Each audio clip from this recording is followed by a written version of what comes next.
पहले तुम लोग के बारे में जानना चाहूंगा। तुम लोग में से किसी ने अभी तक प्रीलिम्स दिया है, अभी जो 28 को हुआ था? एक, दो, तीन, चार। अरे हाथ उठाओ यार, शर्मा मत। ठीक है, दिया है। अच्छा, तुम लोग में से कितने लोग ऐसे हैं जिन्होंने थोड़ा भी बेसिक बुक्स पढ़ रखा है, जैसे लक्ष्मीकांत एक बार भी पढ़ा हो, या फिर स्पेक्ट्रम एक बार पढ़ा हो? प्रीलिम्स नहीं दिया कोई बात नहीं, बट बेसिक बुक्स लोग थोड़ा बहुत पढ़ लेते हैं। ठीक है, बेसिक आइडिया है तुम लोगों की क्या क्या बुक्स पढ़ने हैं। ठीक है, सिलेबस कितने लोगों ने डाउनलोड करके रखा है अपने पास, हार्ड कॉपी? उसका हार्ड कॉपी? वाह यार, बहुत अच्छे। जिन लोगों ने नहीं रखा है, सबसे पहला काम करना, आज ही सिलेबस अपने डेस्क पे रख लेना। 10-15 पेज का रहेगा, उसमें जीएस रहेगा, प्रीलिम्स की टॉपिक्स रहेंगे, और जो भी तुम्हारा ऑप्शनल है। ऑप्शनल कितने लोगों ने डिसाइड कर लिया है? ठीक है, ठीक है। सिलेबस सबसे पहले अपने पास रख लेना, जिन लोगों ने भी नहीं रखा है। अभी मैं अपनी जर्नी के बारे में एक बार बात कर लेता हूँ कि कब मैंने शुरू करा था। कैसे चलता है, हाँ, सितंबर 2019 ये टाइम था, जब इससे पहले मैंने कभी यूपीएससी के बारे में सोचा भी नहीं था कि मैं यूपीएससी कभी दूंगा। ये टाइम था जब मेरी जॉब लगी थी, फाइनल ईयर में था मैं कॉलेज के, और उस टाइम मैंने सोचा कि अभी क्या करूँ फ्री टाइम में। तो मैंने कुछ अपने सीनियर से बात करा। सीनियर बोले, यार जॉब लग गई है, जाओ अब शराब पियो तुम। मैं बोला, क्या बोल रहे हो यार आप? फिर कुछ और सीनियर से पता किया कि क्या करना चाहिए। तो कुछ सीनियर इंडियन इंजीनियरिंग सर्विस का एग्ज़ाम दे रहे थे, तो मैं सोचा उसके लिए प्रिपरेशन कर लूँ। सितंबर 2019 में मैंने एक सीनियर से बात करा, और जनवरी में उसका प्रीलिम्स था। तो सीनियर बोले, हाँ हो सकता है, बट डेली 15-16 घंटा पढ़ना पड़ेगा। बोले, भाई मेरे से नहीं होगा इतना, अभी इसको भी रहने देते हैं। फिर लगा कि कैट के लिए थोड़ा तैयारी कर लेते, क्योंकि बहुत फ्री टाइम था फाइनल ईयर में, जब एक बार जॉब लग जाती फिर कुछ काम नहीं रहता है आपको। तो कैट के लिए देखा, वो नवंबर में था, 2 महीने टाइम था। मतलब ये भी नहीं होने वाला, फालतू का टाइम पास नहीं करते हैं इसमें भी। तो फिर ऐसे ही दिन भर टाइम पास करता था, दोस्त लोग और प्रिपेयर कर रहे थे जॉब के लिए। फिर मैंने एक बार मम्मी से बात हो रही थी। मम्मी मेरी बचपन से बोलती थी कि यूपीएससी करना है तुम्हें। मैं हमेशा बोलता था कि मैं नहीं करूंगा इसकी तैयारी, मुझे इसमें कोई इंटरेस्ट नहीं है। बट मम्मी ने जब बोला कि यार एक बार कर लो, अभी आपके पास फ्री टाइम है, थोड़ा एक बार देख तो लो कि क्या है सिलेबस वगैरह। फिर मैंने बोला, नहीं नहीं, मुझे नहीं करना है। मैं रूम में था उस समय, मेरा रूममेट था उस समय जो वो सिविल सर्विसेज की प्रिपरेशन कर रहा था। तो उसने बोला, भाई क्या हो गया, मम्मी से इतनी बात हो रही थी, क्या बात है? बोला, यार मम्मी बोल रही है यूपीएससी की तैयारी करना है, करना है। मुझे करने का मन नहीं है। तो बोला, यार अभी फ्री टाइम है, कर लो, क्या ही जा रहा है, बस देख लो क्या सिलेबस है, ये सब क्या टाइम पास करने से तो अच्छा है यही सब थोड़ा देख लो। बोला, यार बात तो दोनों सही बोल रहे हैं, टाइम भी बहुत है, तो थोड़ा बहुत मैं इसके बारे में देखना शुरू किया। तो सितंबर 2019 में पहली बार मैंने यूपीएससी के बारे में रिसर्च करना स्टार्ट करा कि ये है क्या, ये एग्जाम। सबसे पहले मैं यूट्यूब पे गया, यूपीएससी टाइप किया, देखा क्या क्या वीडियोस हैं। उस समय अक्षत जैन 2018 में टॉपर थे AIR 2, तो उनका मैंने वीडियो देखा था, वो IIT गुवाहाटी से थे। उससे मुझे लगा कि अच्छा रिलेटेबल हैं, इन लोगों ने कैसे कैसे तैयारी की, ये सब मैंने देखना शुरू किया। और बस 2-3 महीने बस मैं यही सब वीडियो देखता था। और मॉक इंटरव्यूज, जो सबसे फेवरेट होगा तुम लोग का, जो सबका मॉक इंटरव्यूज देखते होगे, तो वो देखते रहता था मैं। और फिर इससे धीरे धीरे इंटरेस्ट बिल्ड हुआ। और फिर जनवरी अराउंड 2020 मैंने पहली बुक्स मंगाई कि कौन सी बुक्स पढ़नी होती है। एक तो ज्योग्राफी की एनसीईआरटी मैंने मंगाई सबसे पहली बुक, फिजिकल ज्योग्राफी जो थी 11th की। तो वो मैं बड़े जोश से गया पढ़ने कि अपने को तो सब पता ही होगा, 10th तक पढ़े हैं। पढ़ना शुरू किया, सुबह सुबह लाइब्रेरी गया, थोड़ा बहुत पढ़ा। फिर शाम में जब आया तो मेरा रूममेट देखा कि यार ये बड़ा डरा हुआ लग रहा है, क्या बात है, बड़ा अजीब सा हो गया था मैं उस दिन पढ़ के, जब फिजिकल ज्योग्राफी पढ़ रहा था। बोला, भाई इतना डरा हुआ क्यों लग रहा है? मैं बोला, भाई आज 2 चुड़ैल देख के आ रहा हूँ, एक का नाम था लालिना, एक का नाम था अल्निनो। कुछ समझ नहीं आ रहा था मुझे इन सब के बारे में, ये सब थे क्या। तो वो बोला कि यार, वो थोड़ा बहुत पढ़ लिया था बेसिक बुक्स, वो बोला यार कैसे भी रीडिंग डाल लो बस, उसके बाद फिर बेटर हो जाएगा। तो वो ओशियन करेंट्स, विंड करंट, कुछ समझ में नहीं आ रहा था, बस मैंने रीडिंग डाली उसके कैसे भी करके 15-20 दिन में। उसके बाद फिर जब तुम 12th का ज्योग्राफी पढ़ोगे, ह्यूमन ज्योग्राफी या फिर Indian geography, that is a bit easier. तो वो मैं फिर पढ़ा। और क्या पढ़ता था उस समय, 1-2 घंटे पढ़ता था, कॉलेज भी रहता था, और उतना कुछ इंटरेस्ट नहीं था मुझे पढ़ने में, बस टाइम पास कर रहा था। तो थोड़ा बहुत ज्योग्राफी पढ़ा। और फिर फरवरी में फिर मेरे मिड सेम एग्जाम थे, वो दिया। और फिर थोड़ा बहुत अगेन पॉलिटी मंगाया, लक्ष्मीकांत, वो भी थोड़ा बहुत पढ़ा। उसका भी फर्स्ट चैप्टर बहुत डिफिकल्ट है लक्ष्मीकांत का, अगर तुम पढ़ोगे उसमें गवर्नमेंट ऑफ इंडिया एक्ट क्या क्या दिया हुआ है वो सब कुछ पता नहीं था मुझे। सो कैसे कैसे करके ये सब खत्म किया, और अराउंड मार्च 2020 इस समय तक एक दो बुक्स मैंने कंप्लीट करी थी, जैसे ज्योग्राफी की एनसीईआरटी हो गई और पॉलिटी की लक्ष्मीकांत हो गई। उसके बाद फिर लॉकडाउन लग गया कोविड का, तो मैं कॉलेज में ही फंस गया। मेरे कुछ दोस्त अपने घर में थे, मैं कॉलेज में ही फंस गया था। इस समय मुझे 2 महीने मिले, पूरा फ्री टाइम था, कुछ नहीं रहता था, कॉलेज भी नहीं रहता था, बस मैं, मेरा रूममेट और कुछ और लोग थे। तो इस समय मैंने थोड़ा बहुत पढ़ाई करी, स्पेक्ट्रम मैंने पढ़ा, और इसी समय मैंने डिसाइड किया कि ऑप्शनल क्या लूंगा। So my optional was anthropology. ये क्यों लिया था मैं इसके बारे में बात करूंगा, बट मेन ये था कि मैंने जब बताया ना, पहला वीडियो देखा था मैंने अक्षत जैन का, उन्होंने एंथ्रोपोलॉजी ली थी और वो भी इंजीनियरिंग बैकग्राउंड के थे। मैं बोला इनको मार्क्स आ गए तो मुझे भी आ जाएंगे, बस यही सोच के मैंने लिया। और सिलेबस देखा, मुझे लगा चलो ठीक ठाक सिलेबस है, पढ़ लेंगे। बहुत ज़्यादा दिमाग नहीं लगाया था मैंने। सो ये होते होते अबाउट अप्रैल हो गया, मई हो गया, फिर जून से मेरी जॉब स्टार्ट होने वाली थी। सो फ्रॉम जून 2020 टू मई 2021, इस टाइम पे मैं बस जॉब कर रहा था और कुछ भी मैंने पढ़ाई नहीं करी इस बीच में, यूपीएससी से रिलेटेड कुछ पढ़ाई नहीं करी इस बीच में। बट जॉब करते करते अराउंड अप्रैल के अराउंड मुझे लगने लगा कि यार अभी जो थोड़ा बहुत पढ़े थे यूपीएससी के लिए उसको फिर से पढ़ाई करते हैं। फिर मैंने अराउंड अप्रैल मई में अपना जॉब क्विट कर दिया, 2021, यस। उसके बाद फिर मैंने कोचिंग ज्वाइन करी, ऑनलाइन कोचिंग थी। मैं पटना से ही सारी चीज़ें मैंने करी है, मैं कभी दिल्ली नहीं गया। सो ऑनलाइन मैंने कोचिंग स्टार्ट करी। उसके बाद 1 साल कोचिंग चली मेरी, प्रीलिम्स से 20 दिन पहले कोचिंग खत्म हुई मेरी, और फिर प्रीलिम्स था, फिर मेंस, फिर interview. So this was my brief journey कि मैंने कब क्या क्या किया था। इसके बाद अब बात करते हैं अपन थोड़ा कंपटीशन के बारे में, कि लोगों को लगता है कि बहुत ज़्यादा टफ एग्जाम है। डेफिनेटली ये टफ एग्जाम है, बट तुम लोगों से कितने लोगों ने आईआईटी का एग्जाम दिया था? इंजीनियरिंग बैकग्राउंड से कितने लोग हो यार, है ना? ठीक है। सो मैं ये बोलूँगा कि आईआईटी में टॉप 500 में आना is more difficult than UPSC में टॉप 500 में आना, बिकॉज आईआईटी की तैयारी लोग 6th 7th 8th स्टैंडर्ड से करते हैं। यूपीएससी की तैयारी जनरली लोग उतने पहले से नहीं करते हैं, कुछ लोग करते होंगे, बट जनरली 1 साल, 1.5 साल, 2 साल इज़ मोर देन सफिशियंट अगर तुम सीरियसली पढ़ोगे तो। सो इसलिए मैं बोलूँगा कि ये थोड़ा ईजियर एग्जाम है उसके कंपेरिजन में। सो ऐसा नहीं सोचना है कि 10 लाख लोग दे रहे हैं, मेरा होगा कि नहीं। ऐसे सोचोगे तो फिर दिक्कत होगी। You just have to think कि तुम्हें मार्क्स कितने लाने हैं इस एग्जाम को क्लियर करने के लिए।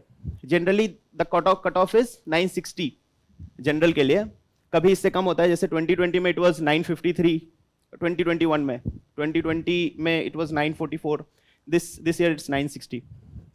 सो इतने मार्क्स लाने हैं, तो you have to just think कि ये मार्क्स कैसे लाना है। ये नहीं सोचना है कि मैं टॉप 200 में, टॉप 100 में कैसे आऊंगा। वैसे सोचोगे तो बहुत ज्यादा बर्डन आएगा तुम्हारे ऊपर।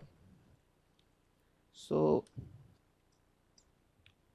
इसके बारे में बात करते हैं कि how to get these 960 marks in mains. ये पता है ना, 3 स्टेज होते हैं, प्रीलिम्स, मेंस, इंटरव्यू, सबको पता होगा ये। सो सबसे इंपॉर्टेंट स्टेज मेंस होता है, क्योंकि इसी से तुम्हारी रैंक आएगी, सब चीज तुम्हारा इसी से डिसाइड होगा। सो अगर इसके लिए मैं ब्रेक डाउन करूं कि ये कितना लाना है तुमको इसके लिए, सो एक एस्से होता है अपने पास, दिख रहा है ना सबको? एस्से है, फिर जीएस के 4 पेपर्स है, 1 to 4, then you have your optional and then interview. ठीक है। एस्से में you should target 135, GS 1 to 4 में you should target total 400 marks, optional में 270, एंड इंटरव्यू में तुम्हारी कैसे भी पर्सनैलिटी है यू कैन गेट 170। इसके बाद you will easily clear the cut off, कुछ भी रहेगा। सो इस तरह से अगर करोगे कि तुम्हें ऐसे ऐसे मार्क्स लाने हैं सारे सब्जेक्ट में, so you will be in a better position to clear this exam, rather than thinking कि यार मैं टॉप 100 में कैसे आऊंगा 10 लाख बच्चों में, या फिर टॉपर कैसे बनूंगा। ये सब सोचोगे तो फिर काफी डिफिकल्टी होगी इस एग्जाम में सस्टेन करने के लिए, और लॉन्गर टाइम तक तुम पढ़ नहीं पाओगे। This is a better way to think कि यार ये मार्क्स लाने हैं मुझे। इसमें थोड़ा बहुत ऊपर नीचे होगा, बट मिला मुली के तुम्हारा 960 970 मार्क्स आ जाएंगे तुम्हारे, इससे ज्यादा ही आएगा। ठीक है। अब इतने जो मार्क्स लाने हैं, इसमें 3 पिलर्स हैं जो सबसे ज्यादा तुम्हारा हेल्प करेंगे। तुम अगर देखोगे सबसे ज्यादा टाइम तुम अपना स्पेंड करते हो GS2 GS2 क्या हो गया भाई, GS2 एंड 3 में सबसे ज़्यादा टाइम तुम इसमें स्पेंड करते हो। तुम क्लास नोट्स भी पढ़ते हो, तुम लक्ष्मीकांत भी पढ़ते हो, इकॉनमी भी पढ़ते हो, फिर तुम करंट अफेयर्स भी पढ़ते हो, फिर तुम प्रीलिम्स के लिए भी सबसे ज़्यादा पोर्शन इसी से आते हैं। तो सबसे ज़्यादा टाइम तुम इसमें स्पेंड करते हो, बट इसमें तुम अगर देखोगे जितना ज़्यादा टाइम स्पेंड करोगे बहुत ज़्यादा आउटपुट इससे निकलेगा नहीं तुम्हारा। एक लिमिट तक इसको पढ़ना है।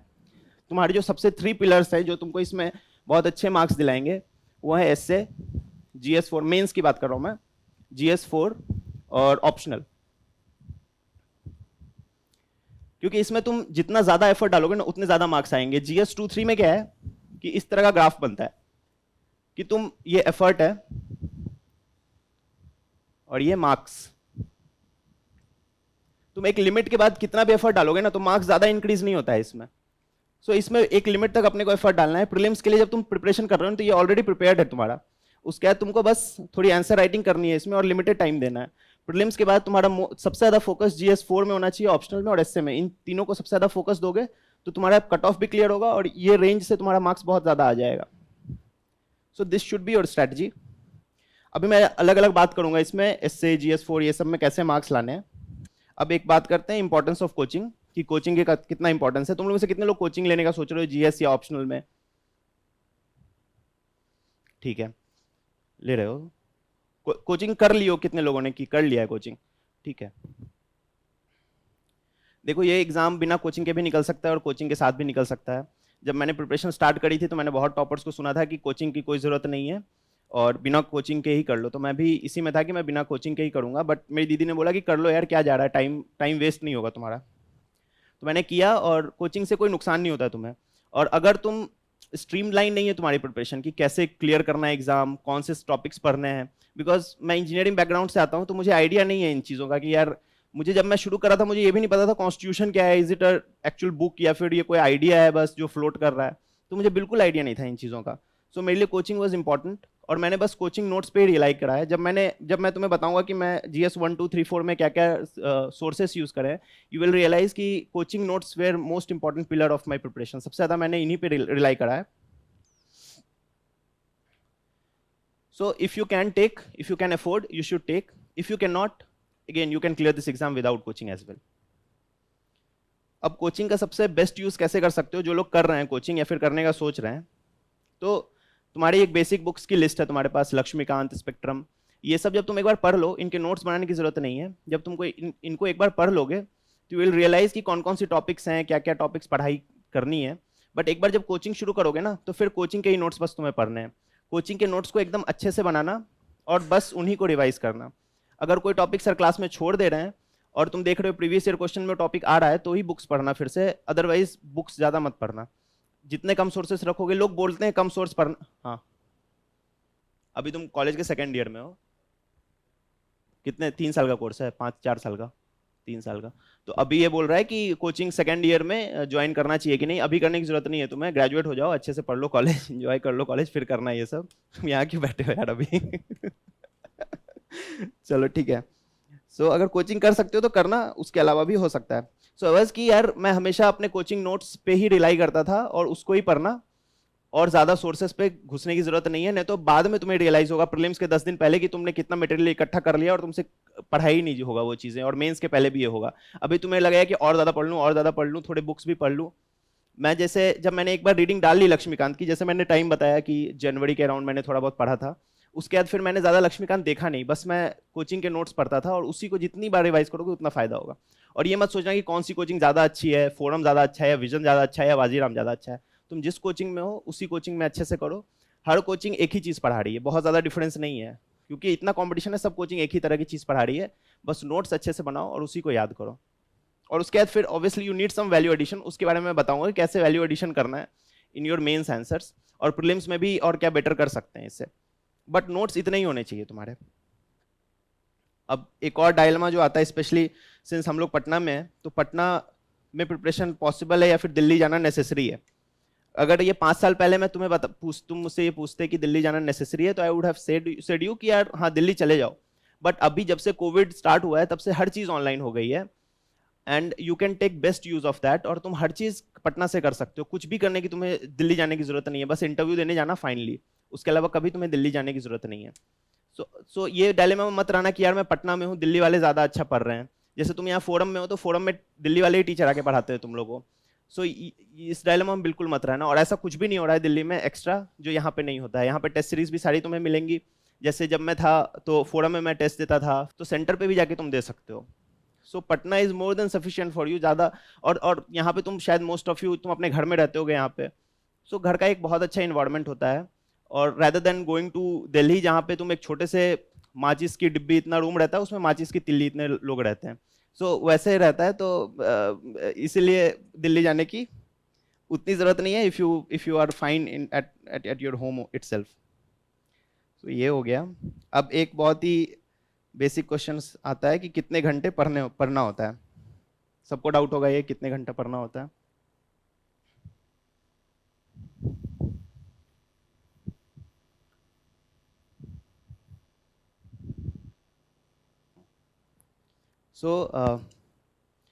देखो बहुत लोग तुम्हें बोलेंगे 6 घंटे पढ़ के निकालता था एग्जाम, 8 घंटे पढ़ के निकालता था, और कुछ लोग बोलेंगे 20 घंटे पढ़ के निकालता था।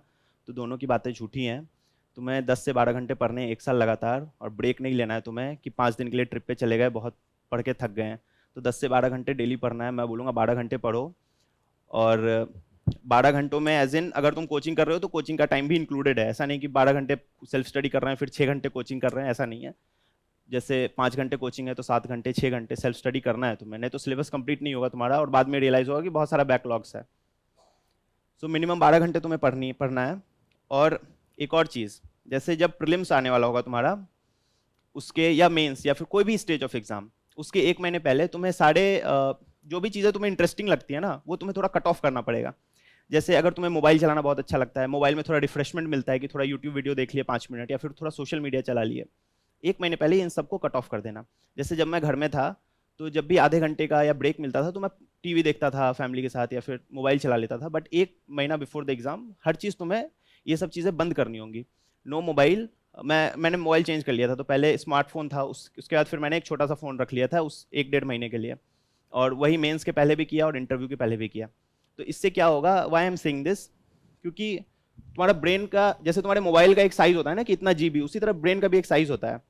और जब तुम एग्जाम के पहले, और पढ़ाई किसी को मजेदार नहीं लगती है, पढ़ाई is the most boring thing, और मोबाइल चलाओगे तो वो ज़्यादा इंटरेस्टिंग चीज़ होगी।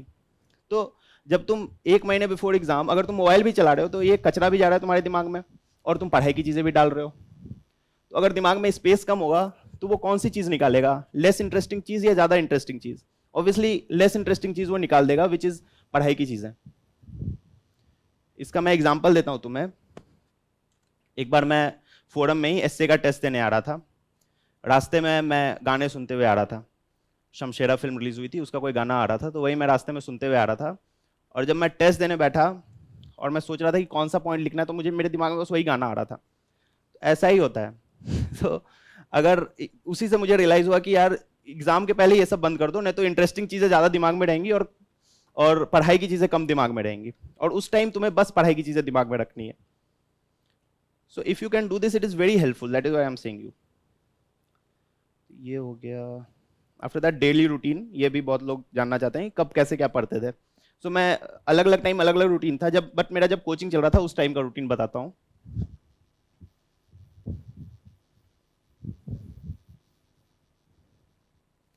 सो अराउंड 8 AM टू 12:15 PM ये मॉर्निंग स्लॉट होता था मेरा।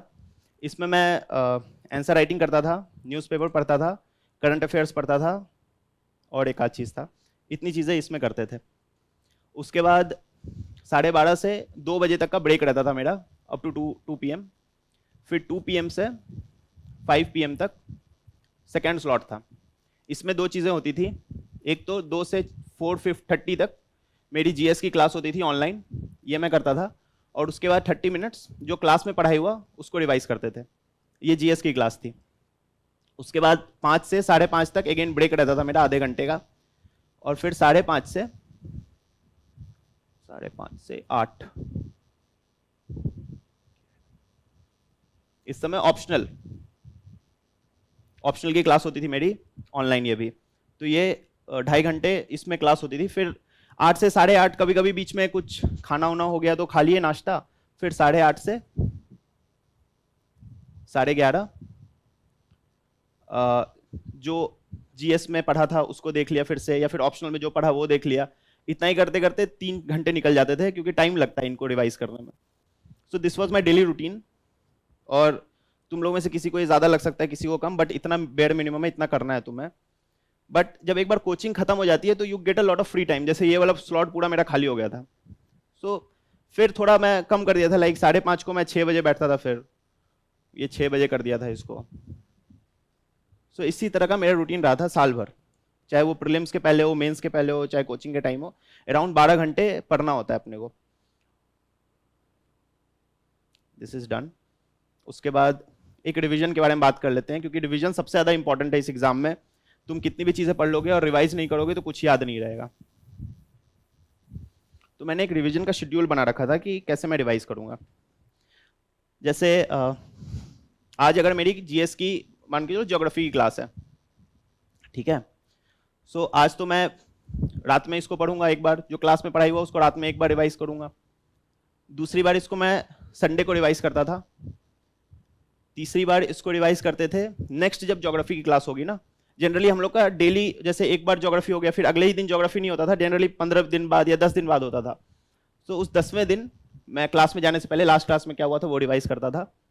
और एक और मैंने शेड्यूल बनाया था डेली रिवीजन का, वो था कि हर 21 डेज पे आई यूज टू रिवाइज कि 21 दिन पहले क्या पढ़ाई हुआ था। 21 दिन क्यों चूज किया, कोई नंबर नहीं है, वो हेरा फेरी में था 21 दिन में पैसे डबल, तो शायद वही दिमाग में था वो नंबर, वही 21 दिन था। तुम्हारा 28 है फेवरेट नंबर तो वो यूज कर लेना। सो 21 दिन में मैं रिवाइज करता था, तो ये 4 बार रिवीजन हो जाता था। सो ये कैसे करता था कि एक एक्सेल शीट मैंने बना रखी थी, उसमें हर जगह लिखता था कि आज क्या पढ़ाई हुई है, डेट लिखता था और लिखता था आज क्या क्या पढ़ा हूं मैं। और 21 दिन बाद अपने आप देख लेता था कि 21 दिन पहले क्या पढ़ाई हुआ था और आज उसको फिर से रिवाइज करना है। तो इस तरह से 4 बार रिवीजन हो गया। और इसके बाद तुम्हें हर चीज याद रहेगी। और बस क्लास नोट्स पढ़ता था, इसमें एक्स्ट्रा कुछ चीज नहीं, बस क्लास नोट्स में जो भी पढ़ाई हुआ था, क्योंकि दैट इज मोस्ट इंपॉर्टेंट। जो स्टैटिक तुम्हारा पोर्शन है ना, वो प्रीलिम्स के लिए भी सबसे ज्यादा इंपॉर्टेंट है और मेंस के लिए भी सबसे ज्यादा इंपॉर्टेंट है। इवन इंटरव्यू के लिए भी तुम्हारा स्टैटिक पोर्शन बहुत ज्यादा इंपॉर्टेंट है। तो ये 4 बार रिवीजन हो गया। उसके बाद फिर प्रीलिम्स के पहले तुम ऑब्वियसली रिवाइज करोगे, इतनी बार रिवाइज कर लोगे ना कि मैक्सिमम चीजें तुम्हें याद रहेंगी। इसके बाद भी कुछ चीजें ऐसी होती हैं जो तुम कितनी बार भी पढ़ लो ना वो भूलोगे ही भूलोगे। जैसे मेरे साथ था कि गवर्नमेंट ऑफ इंडिया एक्ट जो है 1919, 35, बहुत सारे एक लाइन से, ये सब कितनी बार भी पढ़ो वो भूलोगे ही भूलोगे।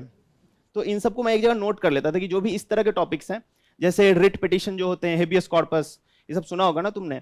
ये सब बहुत कंफ्यूजिंग टॉपिक्स हैं, जितनी बार पढ़ो 10 दिन बाद फिर भूल जाओगे, मतलब कंफ्यूज हो जाओगे, भूलोगे नहीं, तुम कंफ्यूज हो जाओगे इसमें। सो इनका एक लिस्ट बना के रखो। जनरली ये तुम्हें अभी करने की जरूरत नहीं है, बट जैसे जैसे प्रीलिम्स नजदीक आते जाएगा ना, यू विल अपने आप समझ में आएगा तुम्हें कि कौन कौन से टॉपिक्स हैं जिसमें मैं बार बार कंफ्यूज होता हूँ। तो उसका लिस्ट बना लेना बाद में, अभी नहीं।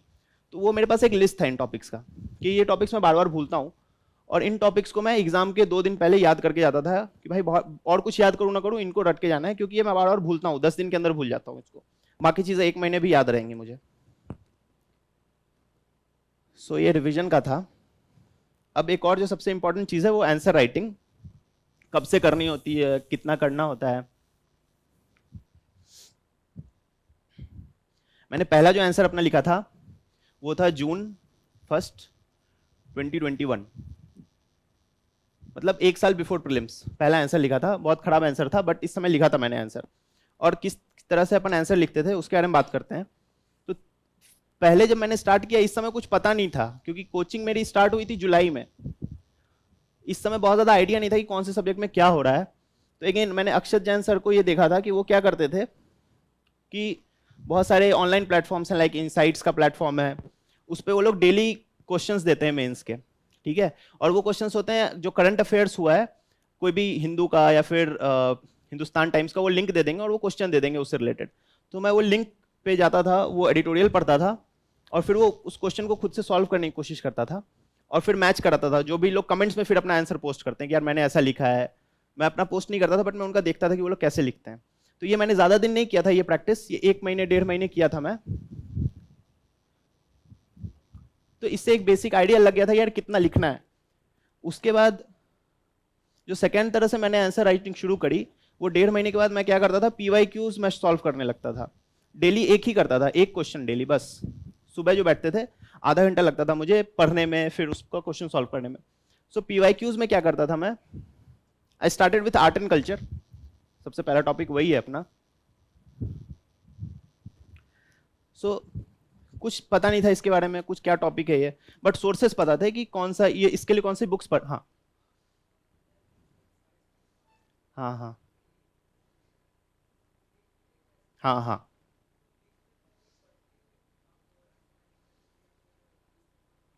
जैसे अब अगर वो द मिंट का या फिर हिंदुस्तान टाइम्स का लिंक दिया वो न्यूज़पेपर तो मैं नहीं पढ़ता हूँ, तो मुझे पहले वो आर्टिकल पढ़ना पड़ेगा।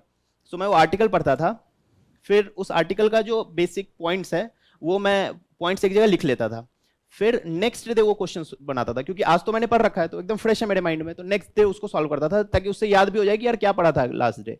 सो इस तरह से करता था। सो इसी तरह से कर सकते हो, इससे ज्यादा दिन तक याद रहेगा तुम्हें। यार अभी मुझे याद नहीं, लेकिन उस टाइम वो बस करंट अफेयर्स देते थे, मैं वही करता था, क्योंकि स्टैटिक का उतना आइडिया नहीं था मुझे उस समय। ठीक है। हाँ, कोचिंग नहीं, कोचिंग मैंने जुलाई 2021 में मेरी स्टार्ट हुई है। हाँ हाँ, फिर एक साल का मैंने बिल्कुल कुछ नहीं पढ़ा था जब मैं जॉब कर रहा था। हाँ, और जो बेसिक मैंने पढ़ा था, बोला ना 2 घंटे 3 घंटे पढ़ता था, उसमें ज़्यादा कुछ समझ आता नहीं था मुझे। सो ये था। ठीक है, और कुछ पूछना है? ठीक है। ठीक है। सो हाँ, तो पीवाईक्यूज कैसे सॉल्व करते थे, कुछ पता नहीं था आर्ट एंड कल्चर में, बट बेसिक बुक्स पता था कि आर्ट एंड कल्चर का एक 11वीं की फाइन आर्ट्स की एनसीईआरटी है, एक तमिलनाडु बोर्ड की एनसीईआरटी है, तो इसका मैंने पीडीएफ डाउनलोड कर रखा था। और जो भी पीवाईक्यू में क्वेश्चन आता था, जैसे मान के चलो गुप्ता कॉइन्स के बारे में कोई क्वेश्चन आ गया या कोई टेम्पल के बारे में क्वेश्चन आ गया, तो मैं उसका पीडीएफ खोलता था और उसमें बस कंट्रोल एफ करता था, सर्च करता था कि ये टॉपिक कहाँ पे है इस बुक में, और उस टॉपिक को पढ़ता था, फिर अगेन उसके नोट्स थोड़ा सा बनाता था और नेक्स्ट डे उसका आंसर लिख लेता था। ये प्रैक्टिस मैंने करीब 2-3 महीने तक करी थी। तो I started with art and culture, फिर एथिक्स पे गए थे, जीएस 4। जीएस 4 की भी जो बुक है लेक्सिकन, वो थोड़ा बहुत पढ़ते थे और उसी से सॉल्व करने की कोशिश करते थे, और फिर फाइनली एस्से। सो इससे 2-3 महीने में बस एक ही क्वेश्चन लिखता था, ज़्यादा नहीं, और इससे एक बेसिक आंसर राइटिंग की प्रैक्टिस हो गई थी मेरी। इसके बाद कैसे आंसर राइटिंग करते थे, तुम लोगों से कितने लोगों मतलब करंट अफेयर्स क्लासेस कर रहे हो फोरम में या फिर कहीं और, क्लास जो होती है करंट अफेयर्स की, कुछ लोग कर रहे हो ना? ठीक है। सो मैं वही करता था, मैं कोई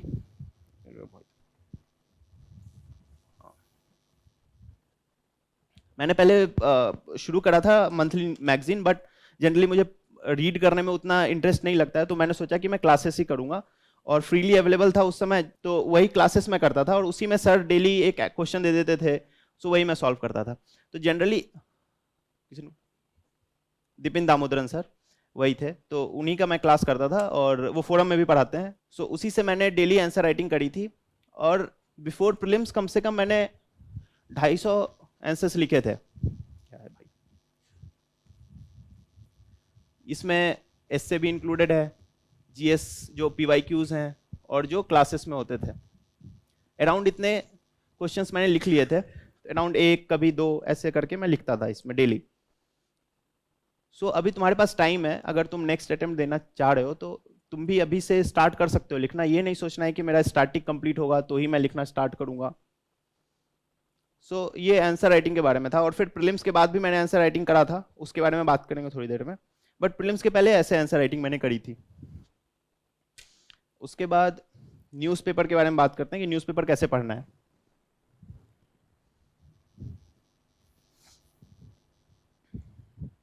तुम लोग सब न्यूज़पेपर तो पढ़ते हो ना? कोई ऐसा है जो न्यूज़पेपर नहीं पढ़ता है यहाँ पे? अब शर्म से तो नहीं झुका रहे, मतलब उठा नहीं रहे हो कि कैसे उठाऊं? आप नहीं पढ़ते हैं, आप पढ़ना शुरू कर दीजिए न्यूज़पेपर। और न्यूज़पेपर द हिंद, नहीं नहीं, सेल्फ स्टडी करो, एनालिसिस। अगर तुम करंट अफेयर देखो, अगेन करंट अफेयर्स के लिए बहुत ज़्यादा सोर्सेस नहीं करना है, तुम कोई मंथली मैगजीन भी पढ़ रहे हो? अच्छा, फिर मंथली मैगजीन नहीं पढ़ते हो ना, तो देन इट्स ओके। ऐसा नहीं कि तुम एनालिसिस भी देख रहे हो फिर मंथली मैगजीन भी पढ़ रहे हो, कोई एक चीज़ करना, एक न्यूज़पेपर पढ़ो फिर एक कोई एनालिसिस देख लो तुम। ठीक है। हाँ, आई एम सॉरी, मैं पढ़ा नहीं था कोई हिंदी का न्यूज़पेपर, तो मैं इसके लिए बेस्ट पर्सन नहीं हूँ, आप एक बार गूगल कर लेना, उसमें पता चल जाएगा आपको। सो द हिंदू न्यूज़पेपर में पढ़ता था, और उसमें अलग अलग पेज होते हैं, पेज 1 पेज 2 ऐसे करके। सबसे इंपॉर्टेंट पेज 1 होता है, उसके सारे आर्टिकल्स तुम्हें पढ़ने हैं। उसके बाद आता है एडिटोरियल पेज, वो तुम अगर शुरू कर रहे हो न्यूज़पेपर पढ़ना तो सारे एडिटोरियल पढ़ना, but over the period of time तुम्हें लगेगा 4-5 महीने बाद कि यार रिपीट हो रहे हैं, एक ही तरह के एडिटोरियल आते हैं, टॉपिक सेम रहता है। जैसे फेडरलिज्म पे तुम्हें हर 1 महीने बाद एक एडिटोरियल मिल जाएगा, सेंटर स्टेट रिलेशन पे, गवर्नर पे, तो बार बार पढ़ने की जरूरत नहीं है। और धीरे धीरे तुम रियलाइज करोगे कि सारे एडिटोरियल पढ़ने की जरूरत भी नहीं है। और लास्ट लास्ट में तो ऐसा हो गया था कि मैं शायद एक एडिटोरियल कभी 1-2 दिन में पढ़ लेता था, नहीं तो एडिटोरियल वाला पूरा स्किप कर देता था मैं बिफोर प्रीलिम्स या फिर before mains also. But starting में सारी चीज़ें पढ़ना है तुम्हें, और उसके बाद एडिटोरियल के बाद ओपेड पेज आता है, वो भी पढ़ना है। और फिर एक नेशनल न्यूज़ का पेज आता है, that is also very important, क्योंकि उसमें से कई बार डायरेक्ट क्वेश्चन आते हैं मेंस में और प्रीलिम्स में भी।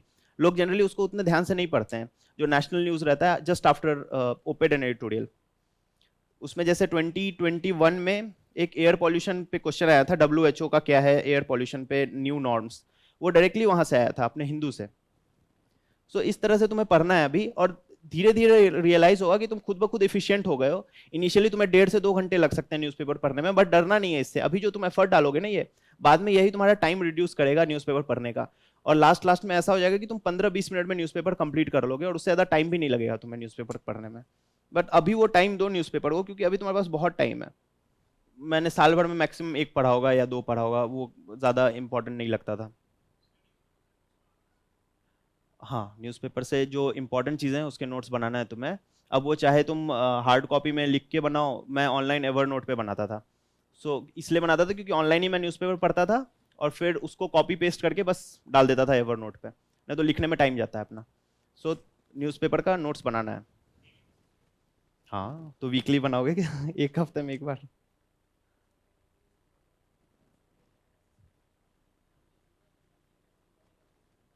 तुम द हिंदू पढ़ते हो और डेली एनालिसिस कहाँ से देखते हो?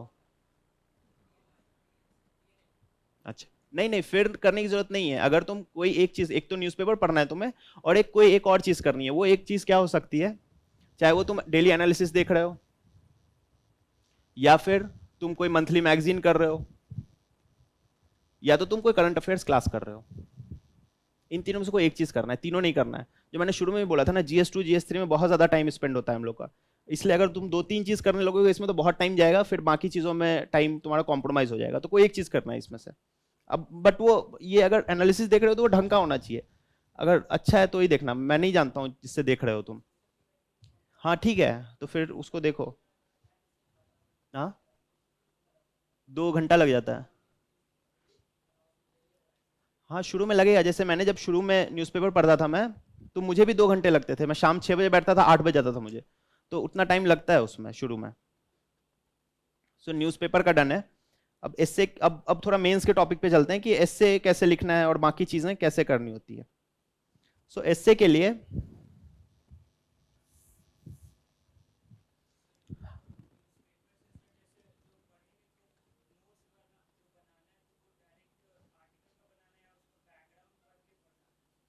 अभी जब तुम शुरू में पढ़ रहे होगे ना, तो तुम्हें बैकग्राउंड भी पढ़ना पड़ेगा। जैसे अगर कहीं पे कोई WHO का आर्टिकल आया या वर्ल्ड बैंक का आर्टिकल आया, तो तुम वर्ल्ड बैंक के बारे में अभी ज्यादा जानोगे नहीं, तो तुम एक बार गूगल भी कर लो कि वर्ल्ड बैंक क्या है, उसके बेसिक आइडियाज।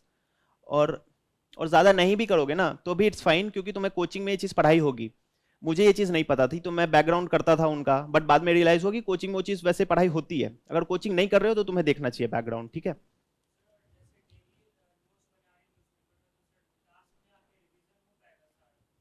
हाँ, हो जाता है वो, इसलिए मैं बोल रहा हूँ ज्यादा सोर्सेस रखोगे तो रिवाइज करने में टाइम लगेगा, बट इतने चीजें करोगे बेयर मिनिमम तो रिवाइज हो जाएगा वो।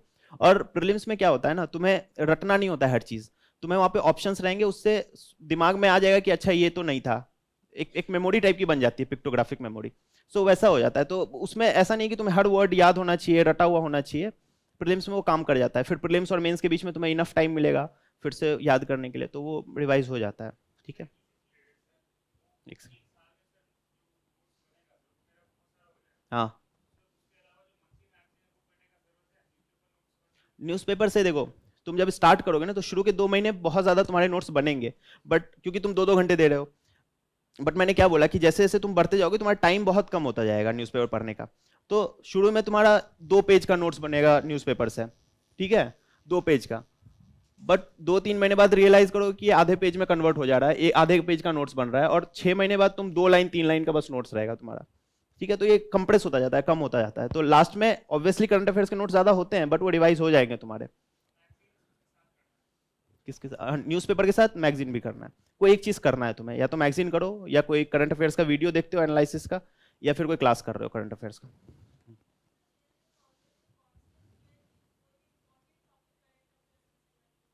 हाँ, फोमो होता है ना। हाँ, बिल्कुल मत पढ़ना वो सब, छूना ही मत। बता रहा हूँ ना, बाद में तुमको रियलाइज होगा कि इतना इकट्ठा कर लिया, वो रिवाइज करने का टाइम नहीं है तुम्हारे पास। इससे ज्यादा कुछ मत करना। मुझे भी लगता था, जैसे प्रीलिम्स के 2 महीने पहले मैं अपने एक कोई मेंटर से पूछ रहा था जो कोचिंग में थे, कि मुझे ये प्रीलिम्स 365 आता है, पीटी 365 या फिर कुरुक्षेत्र योजना, ये सब पढ़ना है कि नहीं। वो लोग भी बोलते हैं पढ़ो, बट कोई फायदा नहीं होगा। बता रहा हूँ, कॉस्ट इज टू बेनिफिट एक चीज होती है कि तुम किसी चीज में कितना एफर्ट डाल रहे हो और उससे कितना आउटकम निकल रहा है। तुम कुरुक्षेत्र पढ़ोगे, उससे शायद एक क्वेश्चन भी आ जाए प्रीलिम्स में, बट उतना इंपॉर्टेंट नहीं है जितना तुम उसमें एफर्ट डाल रहे हो। उससे अच्छा है स्टैटिक एक बार रिवाइज कर लोगे तो 4 क्वेश्चन आ जाएंगे उसमें से। ठीक है, और कोई डाउट तो नहीं है ना?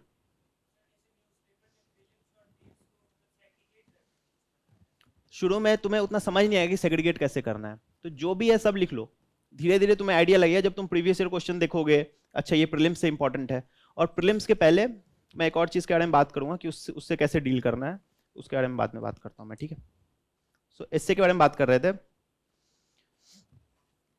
सो एस्से में सबसे पहले तुम ये वीडियो जब देख लोगे तुम्हें आइडिया लग जाएगा कि फॉर्मेट क्या होता है एस्से का, बट इसमें लिखना क्या क्या होता है। लाइक थोड़ा इसका डिफरेंट कंटेंट होता है एस्से का।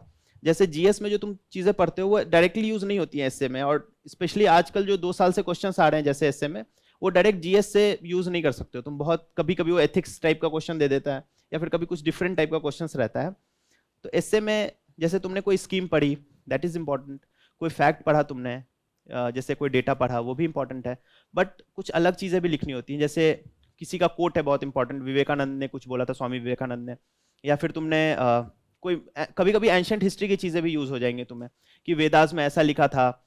और वो सारी चीजें तुम एक जगह लिखते जाओ। और अभी लिखने की जरूरत नहीं है, जब तुम धीरे धीरे ग्रो करोगे ना, तो एस्से इज लाइक थोड़ी दिन पढ़ लो फिर एस्से के बारे में सोचना। अभी से एस्से के बारे में उतना लोड लेने की जरूरत नहीं है तुम्हें। और जैसे मैं कभी कभी एस्से में मूवीज के बारे में भी लिख देता था, तो एस्से में तुम कुछ भी लिख सकते हो जिससे एस्से को इंटरेस्टिंग बनाना होता है। जैसे जब मैंने यहाँ पे जब टेस्ट दिया था फोरम में, तो मैंने मूवीज का एग्जाम्पल लिखा था एक दो। तो जब जिसने चेक किया था उसने वो भी, उसको भी अच्छा लगा, और उसने भी लिखा कि बहुत अच्छा है, ऐसे लिख सकते हो तुम। सो कभी कुछ ऐसे टाइप के एग्जाम्पल मिले तो you can use in essay. But हाँ, हाँ अभी तो अब वही आ रहा है बस। तो इसलिए मैंने बोला कि अब डायरेक्ट वो जीएस वाला कंटेंट यूज नहीं होता है। तो जैसे तुमने बहुत ही बड़े लीडर हैं, उन्होंने कोई कोट लिखा हो, या फिर वर्ल्ड हिस्ट्री भी यूज हो जाती है एस्से में। जैसे मुझे याद है मैक्सिमम एस्से में मैं फ्रेंच रेवोल्यूशन के आइडियल्स, रशियन रेवोल्यूशन के आइडियल्स, ये थोड़ा बहुत लिख देता था। सो उससे आइडिया मिल जाएगा। अगर तुम्हें चाहिए तो फोरम पे मेरा कॉपीज अपलोडेड है एस्से पे, वो एक बार देखना तुम, उससे आइडिया लग जाएगा कि कैसे कैसे सब पार्ट्स में मैं लिखता था उससे। और अच्छे मार्क्स आते थे मेरे एस्से में यहाँ पे। चीटिंग कैसे डेवलप करे? थिंकिंग कैसे डेवलप करे ऐसे?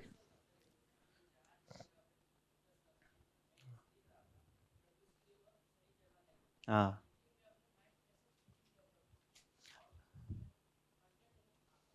अभी तुम्हें कितना टाइम हुआ है प्रिपरेशन स्टार्ट किया हुआ? हाँ, 6 मंथ्स ना, तो अभी नहीं आएगी वो, उसमें धीरे धीरे टाइम दो।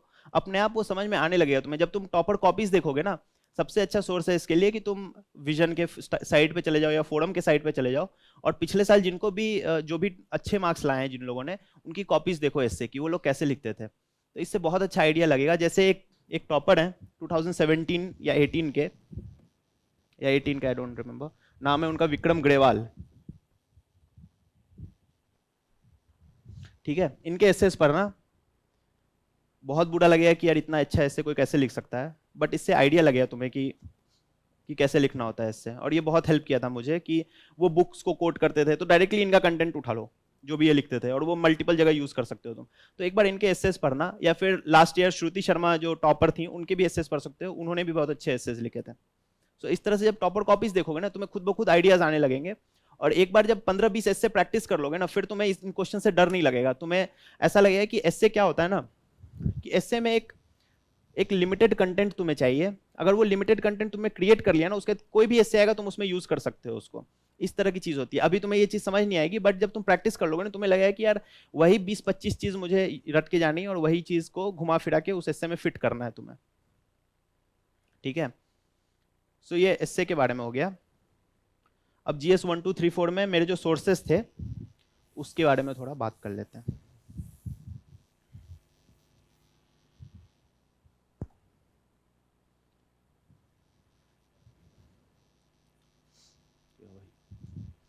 GS 1 इसमें है सोसाइटी, ज्योग्राफी, हिस्ट्री, यही 3 चीजें ना, और कुछ नहीं है ना। तो सबसे इंपॉर्टेंट सोर्स जो मेरे लिए तीनों चीज का था वो क्लास नोट्स था। इसी को मैं बार बार पढ़ता था और इसी से मैक्सिमम क्वेश्चन सॉल्व हो जाते हैं। इसके अलावा ज्योग्राफी में एनसीईआरटी तुम 11th और 12th की, ये मैं कोचिंग करने से पहले स्टार्ट करा था और पढ़ा था इसको मैं, और इसके मैंने नोट्स नहीं बनाए थे, बट इससे तुम्हें आइडिया लग जाता है कि क्या क्या टॉपिक्स हैं। उसके बाद फिर मैंने पढ़ा नहीं कभी इनको, बस एक आइडिया लेने के लिए मैंने इनको शुरू में पढ़ा था। हिस्ट्री के लिए क्लास नोट्स तो हैं ही, मॉडर्न हिस्ट्री की बात कर रहा हूँ, साथ में स्पेक्ट्रम भी तुम पढ़ लेना, ये भी बहुत इंपॉर्टेंट है। कभी कभी क्लास नोट सफिशिएंट नहीं होते हैं हिस्ट्री के लिए स्पेशली, तो स्पेक्ट्रम पढ़ लेना, और स्पेशली प्रीलिम्स में काफी यूज हो जाता है इसका। सो मैं स्पेक्ट्रम को कैसे पढ़ा था, what you have to do कि स्पेक्ट्रम से कुछ चीजें तुम्हें निकालनी है ताकि तुम्हें हर बार स्पेक्ट्रम रिवाइज करने की जरूरत नहीं पड़े। जैसे जब तुम PYQs देखोगे प्रीलिम्स का, सो उसमें किसने कौन सी बुक लिखी थी, बुक नेम्स, ये सारी चीजें आती हैं। देन न्यूज़पेपर, हाँ बुक्स, न्यूज़पेपर, पेंटिंग्स, ये सारी चीजें जो लिटरेचर टाइप की चीजें ना वो सारी चीजें आती हैं इसमें। और तो मैं क्या किया था, जब भी मैं स्पेक्ट्रम एक बार पढ़ रहा था, तो जैसे मैंने आज 10 पेज पढ़ा, उसमें से देख लिया कि बुक्स का कहीं पे नाम मेंशन्ड है कि नहीं, और उसको फिर निकाल के एक जगह लिख लिया, एक पेज में लिख लिया, या फिर मैं एक्सेल शीट में लिखता था वहां पे उसको लिख दिया एक जगह पे। ठीक है, हाँ हाँ, चार्टर्स हो गए, वो सारी चीजें। और भी चीजें जैसे कोई इंपॉर्टेंट पर्सनैलिटी है, जैसे लॉर्ड कर्जन है, तो इसने क्या क्या, इन्होंने क्या क्या करा था, ये तुम एक जगह लिख सकते हो। उसी तरह कुछ इंपॉर्टेंट डेट्स हैं जो तुम बार बार भूल सकते हो, बैटल ऑफ प्लासी कब हुआ था, बक्सर कब हुआ था, इसी तरह से बहुत सारे डेट्स आएंगे, उनको भी एक जगह लिख लेना। तो इससे एक ऑब्वियसली थोड़ा बल्कि कंटेंट रहेगा वो जब तुम इसको निकाल लोगे, बट वो जो बुक जितनी मोटी है ना उससे बहुत पतला कंटेंट बनेगा और तुमको रिवाइज करने में ज्यादा ईजियर रहेगा ये, स्पेशली प्रीलिम्स के पहले। ये सारी चीजें जब तुम कर लोगे तो ये 5 से 6 घंटे में तुम रिवाइज कर पाओगे इसको, नहीं तो पूरा बुक पढ़ने में तुम्हें 10 से 15 दिन लग जाएंगे। सो ये चीजें इंपॉर्टेंट लिख लेना, उसके बाद फिर स्पेक्ट्रम पढ़ने की जरूरत नहीं पड़ेगी। सो ये, और फिर तुम्हारे जो क्लास नोट्स हैं, हाँ सोसाइटी के लिए बस क्लास नोट्स मैंने पढ़ा था, और करंट अफेयर्स जो क्लास करता था वो, उसके अलावा कुछ नहीं। ठीक है, तो GS 1 हो गया। इसमें कोई डाउट है और किसी को GS 1 में? हाँ वो मत पढ़ना, छूना ही मत, मेरे पास आए थे वो कुरियर करके, मैंने रख दिया उसको, उसको कभी नहीं देखना। पहले का पता नहीं, अभी का भी पता नहीं, कुछ लोगों के लिए होता होगा, बट तुम्हारे पास टाइम नहीं होगा उतना पढ़ने का, ठीक है, तो उनको अभी देखने की जरूरत नहीं है। लेकिन उसका एक इंपॉर्टेंट बुक है जो मैं बताऊंगा बाद में GS 4 में, जिससे थोड़ा यूज ले सकते हो तुम, बाकी कोई पढ़ने की जरूरत नहीं है तुम्हें। हाँ, कौन से सब्जेक्ट के लिए? अरे क्या है यार, हाँ नहीं नहीं, जैसे जो स्टैंडर्ड बुक्स हैं तुम्हारे बस वही पढ़ लेना, उसके बाद कुछ अलग बुक पढ़ने की जरूरत नहीं है। न्यू एनसीईआरटी, कुछ लोग 6 11 की एनसीईआरटी पढ़ते हैं, वो सब भी पढ़ने की जरूरत नहीं है तुम्हें। हाँ ज्योग्राफी में, क्योंकि ज्योग्राफी का, हाँ हम्म हम्म,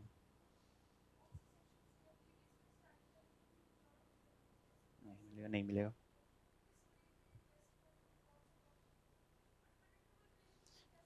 एस्से में देखो क्या है कि जैसे मैंने बोला, जब तुम 15-20 एस्से प्रैक्टिस कर लोगे ना, तो कोई भी नया एस्से आएगा ना, तुम कंटेंट वही लिख रहे होगे हर एस्से में, कुछ भी एस्से आए। अगर तुमने वर्ल्ड हिस्ट्री का एक टॉपिक पढ़ा है जो तुमने एक एस्से में यूज किया, वो अलग अलग जगह भी यूज हो सकता है। तो जब तुम एक बार मेरे कॉपीज देखना, फोरम पे अपलोडेड है, उसमें देखना कि मैं जो चीजें यूज कर रहा हूँ वो ऐसी जेनरिक चीजें हैं, वो तुम अलग अलग जगह भी यूज कर सकते हो। So you can do that. और एस्से में थोड़ा अनप्रिडिक्टेबल होता है ये कि कुछ भी टॉपिक आ जाए, तो थोड़ा ऑन द स्पॉट थिंकिंग करना पड़ता है, तो उसके लिए क्या है कि तुम एक बार टेस्ट सीरीज दे दिया, तुमने 15-20 ऐसे सॉल्व कर लिए, तो उसमें भी दिक्कत नहीं होती, you are able to think वहां पे। ठीक है। GS2 दो चीजें इसमें, पॉलिटी, IR। अगेन इसमें भी सेम सोर्स है मेरा, क्लास नोट्स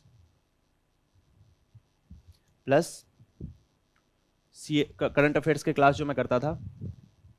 इसमें करंट अफेयर्स का बहुत इंपॉर्टेंट रोल रहता है, स्पेशली GS2 में और स्पेशली IR सेक्शन में। सो मेंस में जो भी इससे क्वेश्चन आता है IR से, वो डायरेक्टली तुम प्रिडिक्ट कर सकते हो क्या आने वाला है इस साल। वो तुम जो भी मैगजीन पढ़ रहे होगे वहां पे तुम्हें पता चलेगा, या फिर तुम जब टेस्ट सीरीज दोगे मेंस की, वहां पे क्वेश्चन जो आएगा वही रिपीट हो जाता है बहुत बार IR में। सो IR सबसे प्रिडिक्टेबल टॉपिक है। और पॉलिटी के लिए तुम लक्ष्मीकांत पढ़ ही रहे हो, बहुत ही इंपॉर्टेंट बुक है। और इसके अलावा क्लास नोट्स, मेरे पास टाइम की कमी थी इसलिए मैं इसको मतलब एक बार जो मैं पढ़ा उसके बाद फिर मैं पढ़ नहीं पाया, but it is very important book to score good marks in GS2। सो इसको अगर तुम्हारे पास टाइम है तो एक बार पढ़ के इससे भी नोट्स बना लेना, स्पेशली मेंस के लिए। जैसे कोई कमिटी का नाम है तो कमिटी के कुछ रिकमेंडेशंस हैं वो लिख लेना एक जगह पे। सो इस तरह से करोगे ना तो ये हेल्पफुल है ये बुक। उसके अलावा बहुत ज़्यादा चीज़ करने की जरूरत नहीं है क्योंकि बाकी चीज़ें क्लास नोट्स में कवर हो जाती हैं। ठीक है। इसके अलावा बाकी जो करंट अफेयर्स क्लास हैं, इसके अलावा तुम्हारा न्यूज़पेपर, ये भी इंपॉर्टेंट है। ठीक है। इसके अलावा इसमें कुछ नहीं है, इतना ही करोगे that is more than sufficient for prelims mains दोनों के लिए। इसमें से किसी को डाउट है? अगेन क्लास नोट्स उसी में आ जाएगा, मैंने इसको इसी में इंक्लूड कर दिया था, वो क्लास नोट्स में ही हो जाएगा।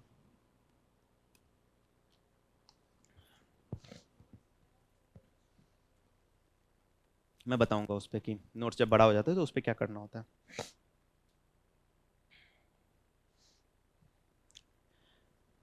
GS3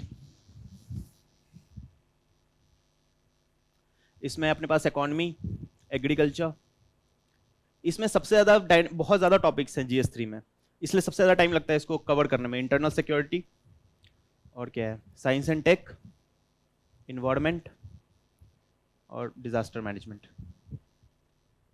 ये सारी टॉपिक्स हैं इसमें। इसमें भी अगेन मैं कुछ नया चीज नहीं बताऊंगा तुम्हें, मैंने बस इसके लिए क्लास नोट्स करा इन सब के लिए, plus current affairs classes, plus the Hindu. तुम्हें इसमें लगेगा कि मैं थोड़ा और चीज पढ़ूं, बट पढ़ने की जरूरत नहीं है, it is more than sufficient. तुम्हें बस हर सब्जेक्ट में अबव एवरेज मार्क्स लाने हैं एग्जाम क्लियर करने के लिए। तुम्हें इसमें कुछ साइंटिस्ट नहीं बनना है, इसमें इतने टॉपिक्स हैं घुसने लगोगे। क्योंकि ये इंटरनल सिक्योरिटी जो है इस पे भी बुक आती है एक, लोग बोलेंगे कि वो भी पढ़ो, बट पढ़ने की जरूरत नहीं है तुम्हें अलग से कुछ, क्योंकि इसमें जो टॉपिक्स आएंगे ना वो जनरली करंट अफेयर से रिलेटेड रहेंगे। या फिर तुम अगर इसमें प्रीवियस ईयर क्वेश्चन ही सॉल्व कर लो तो उसी से नया टॉपिक बन जाएगा, क्योंकि रिपीटेड टॉपिक आते हैं इससे। Again science and tech, static plus dynamic दोनों से आ जाते हैं इसमें। जैसे इस साल क्वेश्चन आया था डिफरेंट टाइप्स ऑफ वैक्सीन से, वो मैं मेरे क्लास में पढ़ाई हुआ था तो मैं बस वही पढ़ के गया था, वो लिख दिया बस, वो तुम्हारे क्लास में भी पढ़ाई होगा। Environment, disaster management, again class notes. उसके बाद अगर कोई नया कॉप हो रहा है, COP UNFCCC का, दैट बिकम्स इंपॉर्टेंट। या फिर जैसे जब जिस साल मैं दे रहा था उस साल CBD का एक COP हुआ था, तो दीज आर इंपॉर्टेंट। और फिर डिजास्टर मैनेजमेंट के लिए NDMA की गाइडलाइंस होती है, वो सब पढ़ने की जरूरत नहीं है तुम्हें, बस जो अगर कुछ डिजास्टर हुआ है जो इस साल हुआ है तो उसका बस देख लेना। ठीक है, बाकी हर डिजास्टर पढ़ने की जरूरत नहीं है। कभी कभी क्या होगा ना, कुछ रैंडम क्वेश्चन, सबसे ज्यादा रैंडम क्वेश्चन GS3 में आते हैं जब तुम मेंस के इसके पेपर देखोगे। तो जैसे कभी कभी पूछ लेगा, जैसे मेरे टाइम एक अजीब सा क्वेश्चन था जिसका मुझे पता नहीं था, जी से कुछ क्वेश्चन था, गोथेनबर्ग या कोई प्रोटोकॉल था, किसी को कुछ नहीं पता था इसके बारे में। उसी तरह उसके पिछले साल 2021 में एक क्वेश्चन आया था ब्लू LED पे, किसी को पता नहीं होता है। सो इस तरह के क्वेश्चंस के लिए तुम्हें अब नया सोर्स पढ़ने की जरूरत नहीं है, क्योंकि again cost is to benefit अपने को देखना है। इन क्वेश्चंस को कुछ कुछ करके पेज भर देना है अपने को बस। सो इन क्वेश्चन से डरना नहीं है अपने को, ये रैंडम क्वेश्चंस आते ही हैं GS3 में। ठीक है, लेकिन जो मैंने लिखा ना class notes, current affairs class, कुछ नहीं उसके अलावा। GS4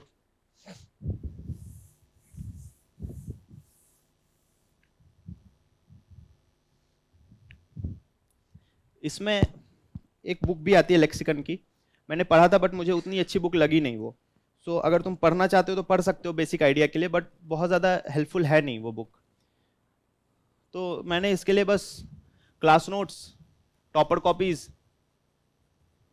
टॉपर कॉपीज से इसमें बहुत सारा कंटेंट तुम्हें मिल जाएगा जो कि तुम डायरेक्टली यूज कर सकते हो, तो ये बहुत इंपॉर्टेंट सोर्स है इसके लिए। और फिर ARC भी है। ये मैंने पढ़ा नहीं था, बट इसका तुम ये या तो इसका कुछ इंपॉर्टेंट चीज़ है ना वो क्लास में कवर हो जाएगा, नहीं तो इसका समरी तुम देख सकते हो किसी प्लेटफॉर्म पे या फिर फोरम पे, कहीं पे समरी होगा इसका, वो देख सकते हो और उससे नोट्स बना लेना। बट इसमें सबसे इंपॉर्टेंट यही होता है, टॉपर कॉपीज। बेसिक आइडिया तुम्हें यहाँ से मिलेगा, बट मार्क्स कैसे स्कोर करने हैं वो टॉपर कॉपीज से मिलेगा, वो देखना बहुत इंपॉर्टेंट है।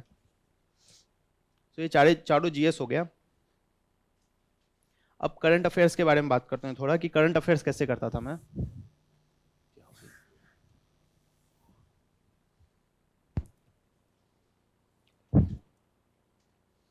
करंट अफेयर्स एक तो तुम द हिंदू से पढ़ोगे या फिर जो भी न्यूज़पेपर तुम पढ़ रहे हो। दूसरा, या तो तुम करंट अफेयर्स क्लास से कर सकते हो, या तो मंथली मैगजीन से कर सकते हो, या तो जैसा इसने बोला कि एनालिसिस वीडियोस जो होते हैं यूट्यूब पे डेली डलते हैं उससे कर सकते हो। सो ये 2 सोर्सेस होते हैं करंट अफेयर्स के। बट इसको यूज़ कैसे करना है, उसके लिए एक तो या तो तुम कोई हार्ड कॉपी बना रहे हो, उसमें अपने नोट्स बना रहे हो करंट अफेयर्स के, या जैसे मैं एवर नोट में करता था, तुम भी उसमें कर सकते हो। बट इसके अलावा उसको याद कैसे करना है, इससे भी वैल्यू एडिशन पॉइंट्स तुम्हें निकालने होते हैं जो बहुत इंपॉर्टेंट पॉइंट्स हैं। जैसे सुप्रीम कोर्ट का कोई जजमेंट तुमने पढ़ा, या कोई कमेटी का रिकमेंडेशन तुमने पढ़ा, या फिर कोई नेशनल पार्क के बारे में तुमने पढ़ा, क्योंकि ये सारी चीज़ें क्या है, ये प्रीलिम्स में भी आ सकती हैं, मेंस में भी आ सकती हैं और इंपॉर्टेंट होती है, और इनको भूलने के बहुत ज़्यादा चांसेस होते हैं। सो जब मैं एवरनोट में एक बार इनका नोट्स बना लेता था, मान के चलो 1 पेज का नोट्स बना आज मेरा, तो इसमें से मैं कुछ पॉइंट्स पिक करता था कि जो प्रीलिम्स में आ सकता है या मेंस में आ सकता है, और उसको फिर मैं एक सेपरेट एक्सेल शीट में उनको बस मैं कॉपी पेस्ट कर देता था। जैसे अगर इस पेज में कहीं पे मुझे सुप्रीम कोर्ट की कोई जजमेंट मिली है, तो मैंने यहाँ पे एक्सेल शीट में बस कॉपी पेस्ट कर दिया। या फिर कोई नेशनल पार्क के बारे में पढ़ा मैंने कि ये नेशनल पार्क यहाँ है, यहाँ पे ये फ्लैगशिप एनिमल है यहाँ पे सबसे इंपॉर्टेंट, तो वो मैं यहाँ पे डाल दिया। तो अगर ये तुम्हारा फाइनली अगर 1000 पेज का तुम्हारा एवर नोट का नोट बन रहा है, या फिर तुम्हारा कहीं पे भी जो तुमने करंट अफेयर्स का नोट बनाया वो 1000 पेज का है, तो ये जो तुम फाइनली जो पढ़ोगे ना, जो सबसे इंपॉर्टेंट चीज़ है इसमें, ये 10 से 12 पेज की रहेगी तुम्हारी, क्योंकि इसमें बस तुम सबसे इंपॉर्टेंट चीज़ें लिख रहे हो उसमें, और ये हर जगह यूज़ हो जाएगा। तो ये करके देखना तुम लोग। कभी कभी क्या होता है लेकिन उन मैगजीन्स में ना बहुत ही मतलब जो बहुत ज़्यादा यूजफुल टॉपिक्स नहीं है वो भी आ जाते हैं, बट शुरू में तुम लेंदी हो जाता है। जैसे मैं जब पढ़ रहा था, एक बार टूरिज्म के ऊपर टॉपिक था, तो उसमें उन्होंने 10 पेज में बस टूरिज्म बता रखा था कि हेल्थ टूरिज्म क्या होता है, मेडिकल टूरिज्म क्या होता है, कॉर्पोरेट टूरिज्म क्या होता है, जो कभी यूपीएससी नहीं पूछेगी। हाँ, नहीं वो नहीं करना है, फिर नहीं करना है, किसी भी कुछ नहीं करना ही नहीं है तुम्हें, बस टेस्ट सीरीज देना है। उसके बारे में बात करूंगा। टेस्ट सीरीज में अगर कोई इंपॉर्टेंट टॉपिक आया जो तुमने करंट अफेयर्स मैगजीन में नहीं पढ़ा था, उसको अलग से लिख लेना, उसके अलावा फिर से नहीं पढ़ना है, ठीक है। अब प्रीलिम्स के बारे में थोड़ा बात करते हैं कि प्रीलिम्स के लिए सबसे इंपॉर्टेंट चीज़ें क्या क्या हैं। देखो, मेरा फर्स्ट प्रीलिम्स था तो मुझे आइडिया नहीं था कि क्या क्या करना होता है, तो बहुत ज़्यादा फोमो होता है प्रीलिम्स में कि यार ये भी पढ़ लेते हैं वो भी पढ़ लेते हैं। बट जो मुझे समझ में आया कि जो सफिशिएंट है प्रीलिम्स क्लियर करने के लिए, वो मैं बता देता हूँ।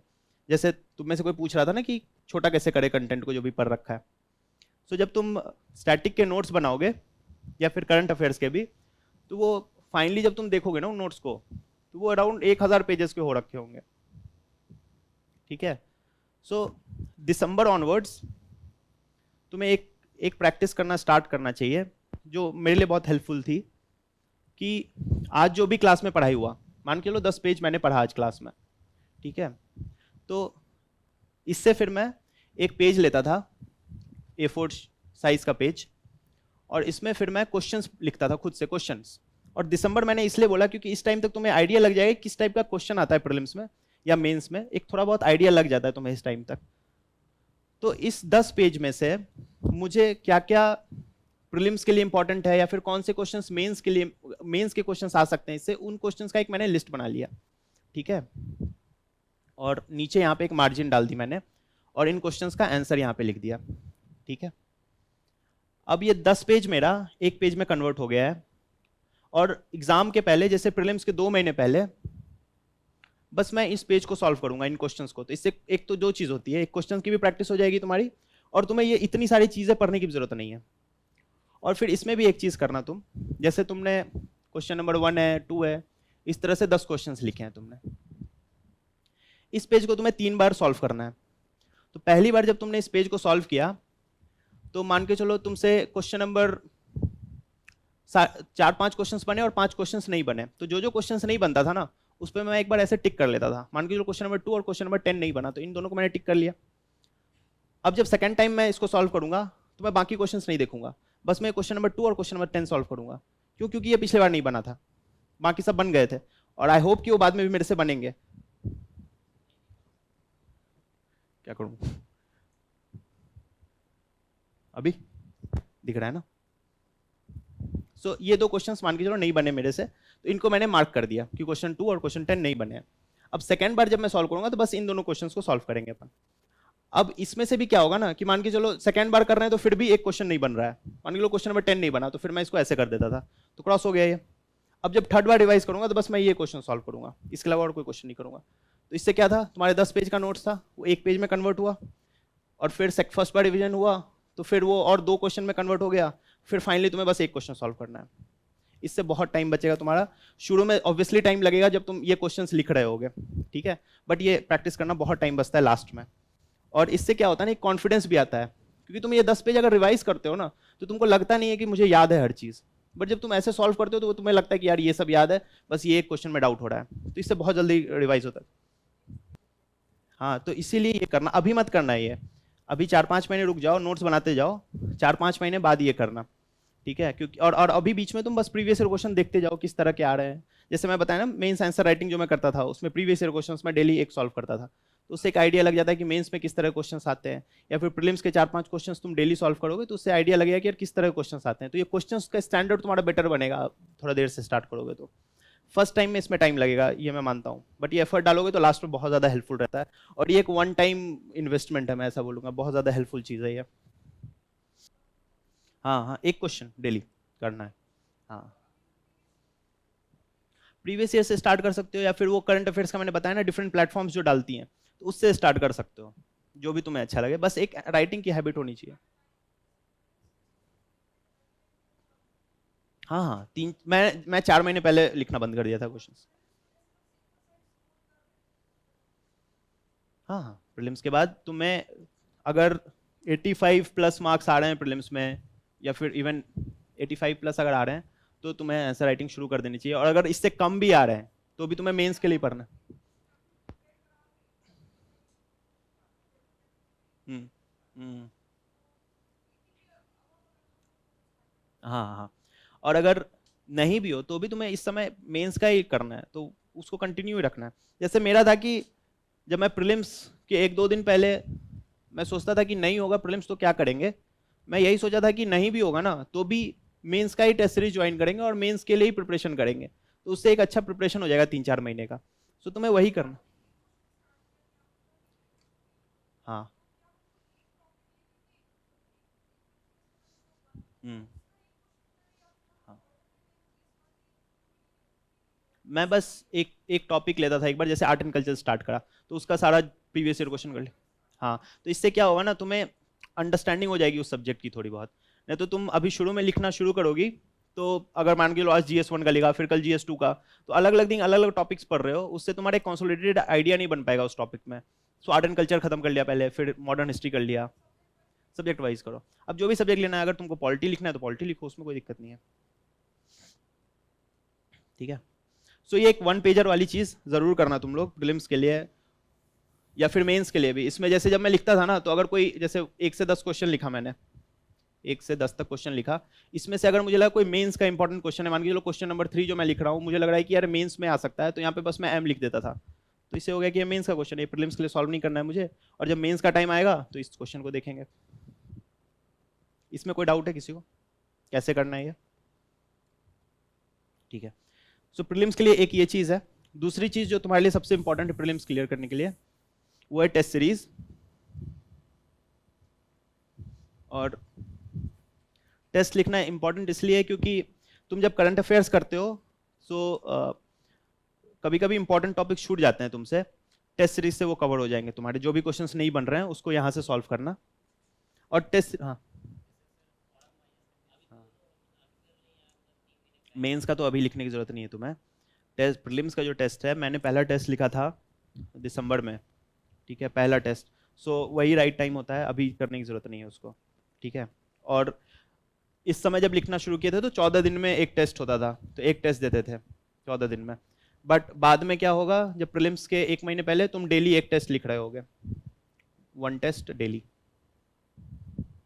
ये 1 महीने पहले प्रीलिम्स के से अप्रैल में या मार्च में उस समय फ्रीक्वेंसी बढ़ानी होगी तुम्हें टेस्ट। अभी मेंस का टेस्ट सीरीज, यार मैं बोलूंगा कि मेंस की टेस्ट सीरीज तुम प्रीलिम्स के बाद, अगर प्रीलिम्स अभी इस साल मेंस देने का सोच रहे हो क्या? नहीं ना, तो अभी बस आंसर राइटिंग करो, जो मैंने जैसे मैंने बताया वैसे करो। टेस्ट देने की अभी जरूरत नहीं है, क्योंकि अगर अभी तुम टेस्ट दोगे तो वो टाइम तुम्हारा, उस टाइम में तुम जीएस पढ़ सकते थे या ऑप्शनल कंप्लीट कर सकते थे। तो अभी सिलेबस कंप्लीशन पे ध्यान दो, और डेली एक आंसर लिखोगे, that is more than sufficient. इससे मैंने पहला लिखा था नवंबर में, सो इस टाइम कर सकते हो। जैसे मैंने जब एसए शुरू करा ना, तो जैसे मैं एक बार में एक चीज कर देता था। जैसे अब एसए शुरू करा तो वो 1.5 महीने तक बस एसए लिखता था। अब डेली एक एसए नहीं लिख सकते हो, तुमको 1.5 घंटा लगेगा उसमें। बट मेरे पास डेली आंसर राइटिंग के लिए आधे घंटे में रखा था, तो मैं 4-5 दिन में एक एसए लिखता था, ठीक है। मैंने प्रीलिम्स के पहले के 15 दिन पहले एक टेस्ट दिया था, उसमें मेरे 45 मार्क्स आए थे, ठीक है। ये 15 दिन पहले की बात है प्रीलिम्स के। सोच सकते हो मेरे को क्या लगा होगा कि यार अब कैसे क्लियर होगा प्रीलिम्स। और मेरे कभी भी टेस्ट सीरीज में हमेशा 60s या 70s में ही मार्क्स रहते थे। धीरे धीरे इंक्रीज होगा वो जैसे प्रीलिम्स नजदीक आएगा, बट ऐसा ही मार्क्स आते हैं। तो टेस्ट सीरीज के मार्क्स को कोरिलेट नहीं करना है कि तुम्हारे एक्चुअल में कैसे मार्क्स आएंगे। क्या पढ़ोगे फिर? तो चिल मारोगे पूरा दिन? प्रीलिम्स के बाद मारना हो सब डेली पढ़ो प्रीलिम्स के, ठीक है। और वो बताता हूँ मैं टेस्ट कैसे लिखना है इसका। देखो अभी पहले क्या होता था प्रीलिम्स में, तुम लोगों ने कितने लोगों ने मतलब क्वेश्चंस देखे हैं इस साल के प्रीलिम्स के, कैसे क्वेश्चंस थे? ठीक है, नहीं देखे तुम लोगों ने चलो ठीक है। सो पहले क्या होता था ना प्रीलिम्स में, कि 3 स्टेटमेंट्स दे देते थे, 1 2 3, और इसके बेसिस पे ऑप्शंस होता था ABCD। अगर तुम्हें अगर पता है कि मान के लो स्टेटमेंट 2 गलत है, तो भी तुम्हें आंसर बहुत बार पता चल जाता था कि अच्छा ये गलत है तो ऑप्शन बी होगा। इस बार ऐसा नहीं था। इस बार तुम्हें तीनों ऑप्शंस पता होंगे तो ही तुम ऑप्शन पे रीच कर पाओगे, यही था इस बार फॉर्मेट। तो इससे एक चीज एलिमिनेट हुई, जो एलिमिनेशन टेक्निक लोग लगाते थे। बट दूसरी चीज जो लोग लगाते हैं प्रीलिम्स के क्वेश्चन सॉल्व करने में, वो कॉमन सेंस है। एलिमिनेशन टेक्निक और कॉमन सेंस, ये 2 चीज होती है। ये अभी भी रेलेवेंट है, इसलिए बोल रहा हूँ। जैसे अभी भी अगर कोई स्टेटमेंट आएगा कि इंडिया में कोई भी वोल्केनो नहीं है, एक्टिव वोल्केनो नहीं है, या फिर कोई एक्सट्रीम स्टेटमेंट्स आ गया कि वर्ल्ड में कहीं पे भी आर्टिक रीजन या फिर इक्वेटोरियल रीजन में रबर नहीं उगता है, तो ये एक्सट्रीम स्टेटमेंट है, क्योंकि कहीं ना कहीं तो होता होगा यार। तो ये अभी भी वैलिड है। तुम्हें अगर नहीं भी पता है exact statement, but common sense लाके तुम अभी भी उसको हटा सकते हो, उस स्टेटमेंट को, और उससे आंसर आ जाएगा। बट अगर ऐसा फॉर्मेट आ गया तो कट ऑफ नीचे जाएगा, तो उससे डरना नहीं है अपने को। और टेस्ट सीरीज सॉल्व करोगे, उससे एक अच्छा आइडिया लग जाएगा कि कैसे सॉल्व करना है, ठीक है। अब हाँ, क्या करंट अफेयर्स? हाँ हाँ हाँ, देखो डिफरेंट जो टेस्ट सीरीज होती है ना, उसमें भी मार्क्स अलग लगाते हैं। जैसे जो मैंने एनालिसिस करा है, PYQ सबसे ज्यादा इंपॉर्टेंट है। ये इसलिए इंपॉर्टेंट है क्योंकि जो तुम टेस्ट सीरीज में क्वेश्चंस लिखते हो ना, और उसको जिस लॉजिक से सॉल्व करते हो ना, वो थोड़ा डिफरेंट होता है जो यूपीएससी जो लॉजिक पूछती है। सो एक मंथ बिफोर प्रीलिम्स तुम्हें कंप्लीट फोकस अपना PYQ पे शिफ्ट करना चाहिए। उसके लिए मैं बताता हूँ क्या करना। जैसे 30 दिन बचे हैं प्रीलिम्स को, ठीक है। अगर सो फर्स्ट सेकेंड थर्ड ऐसे करके 30 दिन है, तो पहला दिन तुमने एक कोई टेस्ट सीरीज लिखी, मान के चलो फोरम का एक टेस्ट लिखा तुमने। नेक्स्ट डे 2011 का PYQ लिख लेना।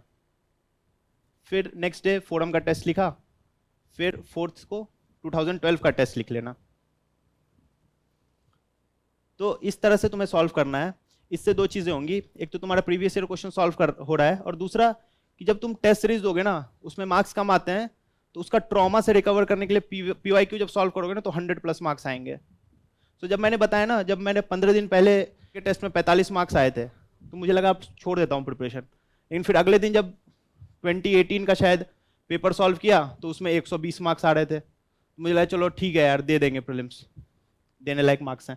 सो ये करोगे तो इससे दो हेल्प होता है तुम्हारा। तो अल्टरनेट डे पे टेस्ट सीरीज दो और प्रीवियस ईयर क्वेश्चन सॉल्व करो। 2011 से 20 जो भी अभी लास्ट हुआ है, 2011 से 2022 23 ऐसे करके ये सब देख लेना। और प्रीवियस ईयर क्वेश्चन से हर साल जो तुम प्रीलिम्स लिखोगे ना उसमें 3 से 4 क्वेश्चन रिपीट होंगे डायरेक्ट। सो इसको अच्छे से, इसमें से कुछ मिस नहीं होना चाहिए, क्योंकि ये 4 क्वेश्चन जो है ना तुम्हारे मार्क्स 10 से बढ़ा सकते हैं। ये 4 क्वेश्चन पीवाईक्यू से आएंगे ही आएंगे, हर साल आते हैं। इसको अच्छे से करना प्रीवियस ईयर क्वेश्चंस को। ये प्रीलिम्स का था, ये 3 चीजें इंपॉर्टेंट है प्रीलिम्स के लिए। उसके बाद एक बार प्रीलिम्स हो गया, आई होप हो जाएगा, उसके बाद मेंस के लिए कैसे करना है प्रिपेयर। हाँ, रिसोर्स कौन से सब्जेक्ट, रिसोर्स एज इन कौन सा सब्जेक्ट पढ़ना है, कौन सा, ये सारी चीजें ना। देखो मेरा resource class notes, class notes वही सेम था जो मैंने मेंस के लिए बताया ना, same resource. Current affairs classes third. हाँ, तो फिर तुम बुक पढ़ोगे ना। जैसे अगर मैं ये कर रहा हूँ तो मैं फिर बुक नहीं पढ़ता था। तो अगर तुम बुक पढ़ रहे हो तो तुम्हें इसकी जरूरत नहीं है। और बुक्स कौन से पढ़ने हैं, अगर उसका लिस्ट चाहिए तो अक्षय जैन सर का एक वीडियो है 2018 में, AIR 2 थे वो, उनका वीडियो देखना, उसमें सारे रिसोर्सेस बता रखे हैं उन्होंने। तो वो लिस्ट मैंने भी बनाई थी, तो वो लिस्ट तुम देख सकते हो बहुत ही अच्छे से डिटेल में, हर टॉपिक का कौन सा सब्जेक्ट क्या पढ़ना है और कैसे पढ़ना है। तो ये सेल्फ स्टडी के लिए है कि अगर तुमको सेल्फ स्टडी कर रहे हो तो ऐसे करना है। नहीं, नोट्स तो प्रिपेयर कर रहे हैं। हाँ हाँ, नोट्स एक बार बना लिए फिर दोबारा बुक देखने की जरूरत नहीं। बताया ना मैंने, प्रीवियस क्लास नोट्स और तुम्हारा करंट अफेयर्स बस, और प्रीवियस ईयर क्वेश्चंस। ठीक है, ये हो गया। हाँ, तुम प्रीलिम्स के लिए पूछ रहे थे तो ये करंट अफेयर्स क्लास हो गया, रिसोर्स सेकंड। या फिर तुम अगर कहीं और से करंट अफेयर्स कर रहे हो, third PYQ and fourth test series. ये तुम्हारे प्रीलिम्स के लिए रिसोर्स है।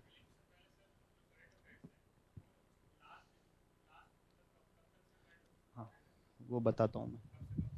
हाँ, जैसे मेरा जून 5 को था प्रीलिम्स 2022 को, मैंने अप्रैल 20 के बाद न्यूज़पेपर पढ़ना बंद कर दिया, कोई और नया इन्फॉर्मेशन लेना बंद कर दिया।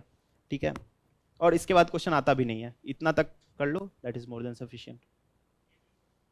हाँ, अप्रैल तक पूरा देख लेना, बेसिकली 1 महीने पहले छोड़ देना पढ़ना। हाँ, नहीं नहीं, पढ़ना होगा। जैसे अब जब पीटी दे दिया तुमने, तो ये अप्रैल से तुम्हारा जून 5 का छूटा हुआ है न्यूज़पेपर, ये कंप्लीट करना होगा तुम्हें। और फिर अगेन मेंस अगर तुम्हारा मान के चलो सितंबर में है, सितंबर 15 पे होगा जनरली, तो तुम अगस्त 15 तक पढ़ना, फिर ये 1 महीने का छोड़ देना पूरा। ठीक है,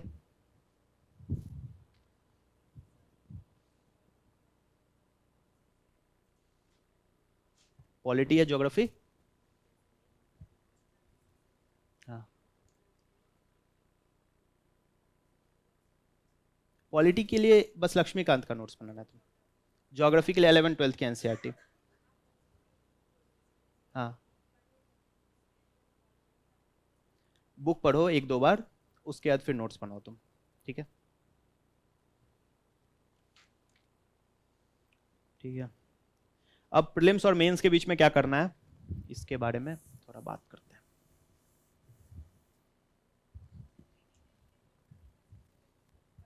नहीं नहीं, बस 11th-12th। 6-7 का क्यों पढ़ोगे, नहीं, जरूरत नहीं है। अगर कोई टॉपिक समझ नहीं आ रहा है 11th-12th में तो गूगल करो, यूट्यूब पे देख लो। और अगर ज्योग्राफी में कोई टॉपिक समझ नहीं आ रहा है ना, तो मृणाल सर की वीडियो है, ठीक है, रजतानिल मैम है एक, उन्होंने वीडियोस डाल रखी हैं, ये IRS हैं शायद, इन्होंने वीडियोस डाल रखी हैं, ठीक है, ज्योग्राफी की। तो अगर कोई टॉपिक समझ नहीं आता तो ये वीडियोस देख सकते हो। तो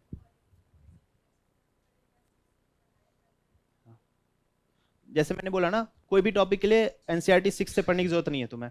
अगर पॉलिटी है तुम्हारे पास, पॉलिटी पढ़नी है तो बस लक्ष्मीकांत पढ़ो उसके लिए, ठीक है।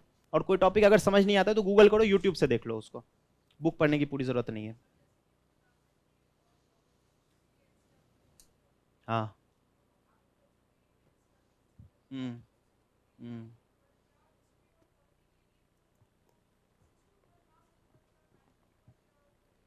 नहीं, NCERT नहीं देखनी है। नहीं नहीं नहीं नहीं देखनी है। नहीं नहीं नहीं नहीं देखनी है। रेफरेंस के लिए अगर कोई आंसर का नहीं पता चल रहा है तो गूगल करो और UPSC लिखो उस क्वेश्चन के बाद, तो कोई ना कोई। नहीं नहीं देखना है, तुम्हारे पास टाइम नहीं है। अगर तुम पंचवर्षीय योजना इसको बनाना है तो करो उसको, नहीं तो 1 साल 2 साल में करना है तो उतना नहीं करना। हाँ, नहीं देखना है उसको।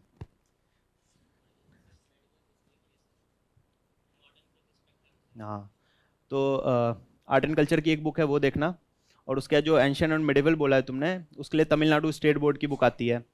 अगर क्लास नोट्स नहीं है तो वो देखो, क्लास नोट्स हैं तो फिर नहीं देखने की जरूरत है, ठीक है। यार एग्जैक्ट याद नहीं है, तुम वो अक्षय जैन सर की वीडियो देखोगे ना, उसमें उन लोगों ने उन्होंने बता रखी है। प्रीलिम्स और मेंस के बीच में आते हैं।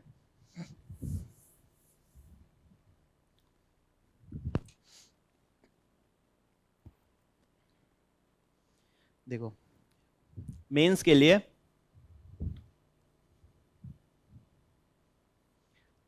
तुम्हारे कुछ अगेन पिलर्स होते हैं जो तुम्हें इसमें मार्क्स अच्छे दिला सकते हैं। सबसे पहला तो जो मैंने वो 1 पेजर की बात करी थी, एक पेज में मैं जो मैं क्वेश्चंस लिखता था और फिर उसी को सॉल्व करता था, तो उसी में मैं मेंस के भी क्वेश्चंस लिखता था। तो वो जितने भी वो मेंस के क्वेश्चंस थे ना, उसको मैं इस बीच में निकाल के एक पेज में लिख लिया था मैंने। जितने भी मेंस के क्वेश्चन थे, सारे मेंस वाले क्वेश्चंस एक जगह लिख लिए थे मैंने, और फिर उनके आंसर्स भी यहाँ नीचे छोटे छोटे करके जो कीवर्ड्स हैं वो लिख देता था। यहाँ पे दिख रहा है ना तुम लोग को, यहाँ पे मैं लिख देता था। इससे जल्दी रिवीजन होगा तुम्हारा, और क्वेश्चन आंसर फॉर्मेट में रहेगा ना, तो वो मेंस के माइंडसेट में भी रहेगा तुम्हारा प्रिपरेशन। तो ये एक चीज़ है जो मैंने इसको सॉल्व करता था मैं, फिर इसी को बस सॉल्व करता था। ये मेंस के लिए पहली चीज़ हो गई।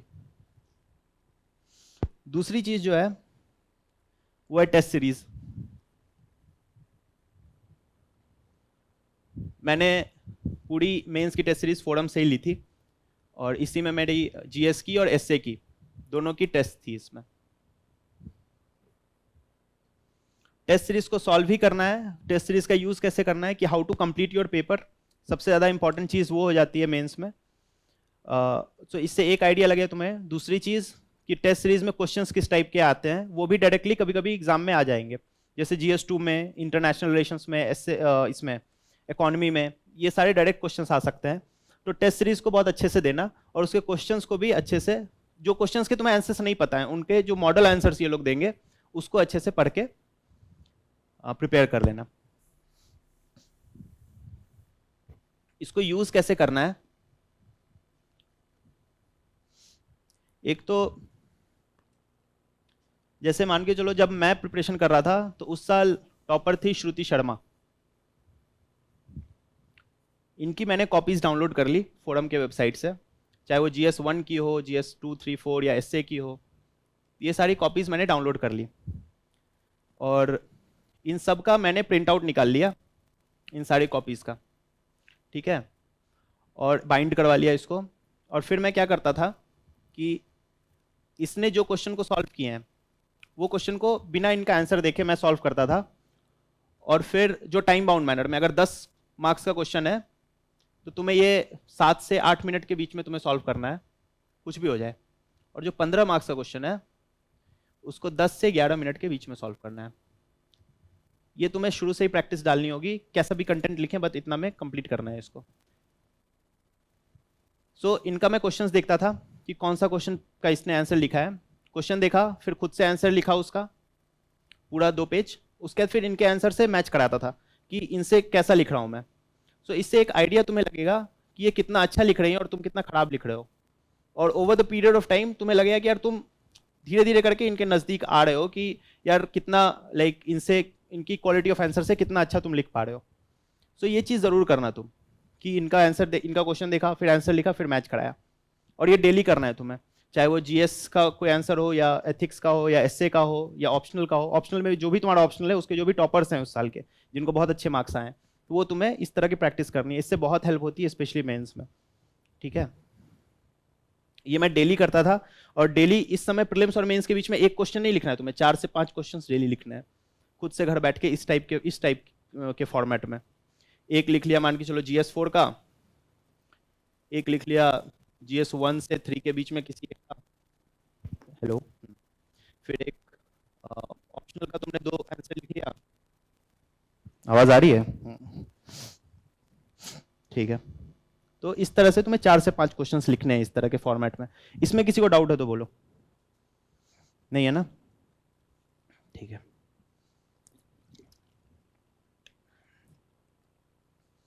सो मेंस का ये हो गया। इसके अलावा जो तुम टेस्ट सीरीज दे रहे हो ना मेंस की, जब मेंस में 15 से 20 दिन बचे होंगे, तो तुम्हें एक नई चीज करनी पड़ेगी कि एक दिन में तुम्हें 2 टेस्ट लिखने होंगे। ये डेली नहीं करना है तुम्हें, 4-5 दिन करना है ये। कि मान के चलो जैसे मैंने फोरम का जब ज्वाइन करा था, तो वो लास्ट के जो 4 टेस्ट थे मेंस के, वो मैंने 2 दिन में लिखा था। यहाँ पे आता था 9 से 12 लिखता था एक टेस्ट, और दूसरा टेस्ट 2 से 5। तो इस तरह से इसके 4 टेस्ट इस तरह से प्रिपेयर हुए थे। शुरू में जैसे तुमने शुरू में इवैल्यूएशन की, तुम्हें जैसे अगर तुम करंट अफेयर्स वाला कर रहे हो, जैसे मैंने फर्स्ट 1 मंथ में किया था कि कोई प्लेटफॉर्म पे चले गए, उस पर देख लिया कि क्वेश्चन देखा, फिर आंसर देखा, फिर खुद से लिखा, और फिर बाकी जिन लोगों ने लिख रखा है आंसर उस पर, उससे मैच कराया। वो लोग कमेंट में डाल देते हैं अपना अपना आंसर, तो उसमें देख लिया कि किसने कैसा लिखा है, तो उससे एक आइडिया लग जाता है। शुरू में ना तुम्हें बहुत ज़्यादा क्वालिटी पे नहीं ध्यान देना है कि मैं कितना अच्छा आंसर लिख रहा हूँ, बस तुम्हें एक प्रैक्टिस होनी चाहिए आंसर लिखने की, और थोड़ा उस पर भी वर्क कर सकते हो कि टाइम कैसे मैं कम करूँ। जब मैंने पहला आंसर लिखा था 15 मार्कर, तो उसमें मुझे 16 मिनट लगे थे लिखने में। फोकस यही होना चाहिए कि कंटेंट में ठीक ठाक लिख रहा हूँ कि नहीं, जो मैंने पढ़ा था वो मुझे याद है कि नहीं, और टाइम कम कैसे करूँ। इस पे स्ट्रक्चर पे बाद में अपन, जैसे वो टॉपर कॉपीज है ना, उसके थ्रू तुम अपना स्ट्रक्चर सुधार सकते हो कि वो लोग कैसे लिखते हैं आंसर, इंट्रोडक्शन कैसे करते हैं, बॉडी में क्या लिख रहे हैं, फाइनली क्या लिख रहे हैं, तो इस तरह से उसको कर सकते हो।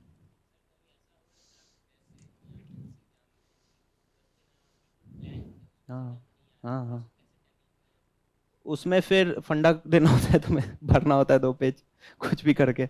जैसे कोई भी क्वेश्चन आएगा ना, तो तुम्हें 1-2 चीज तो कुछ तो पता होगी उसके बारे में कि GS2 से है कि GS3 से। GS3 का पेपर दिया तो GS3 से ही होगा, इकोनॉमी से है, कौन से सेक्शन से है, तो कुछ कुछ लिख के बस पेपर भर देना है, ठीक है।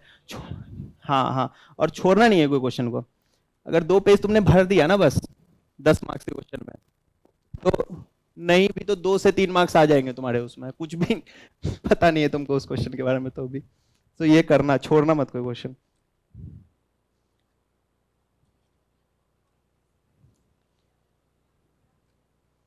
वो डिपेंड करेगा किस टाइप का क्वेश्चन। हाँ क्या?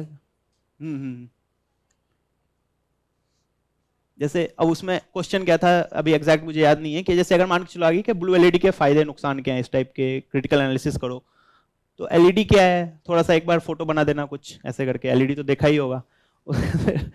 इन्वायरमेंट फ्रेंडली होता है, इन्वायरमेंट का क्वेश्चन उस टाइप GS3 का है, तो थोड़ा इन्वायरमेंट फ्रेंडली लिख देना। तुमको सही नहीं लिखना है या फिर गलत भी नहीं लिखना, कुछ कुछ जेनरिक बस डाल दो, उसमें पेज भरना है तुम्हें। वो तुम जब अगेन टॉपर कॉपीज देखोगे ना, तो उसमें भी देखोगे वो लोग कैसे लिखते हैं, कुछ भी लिख देते हैं बस, ठीक है। तो उसके लिए ज्यादा टेंशन नहीं लेना, क्योंकि उस क्वेश्चन में सबको उतने ही मार्क्स आएंगे।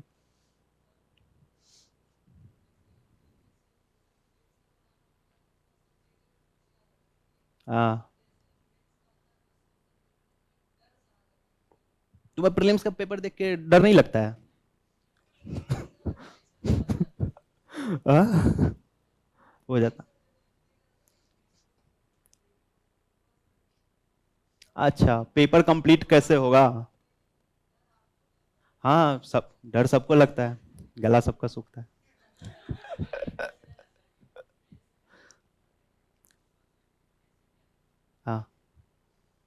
वो कंटेंट क्या लिखें, उसी के लिए मैं बता रहा था ना कि जो तुम टॉपर कॉपीज देखोगे उससे तुम्हें आइडिया लग जाएगा क्या लिखना है।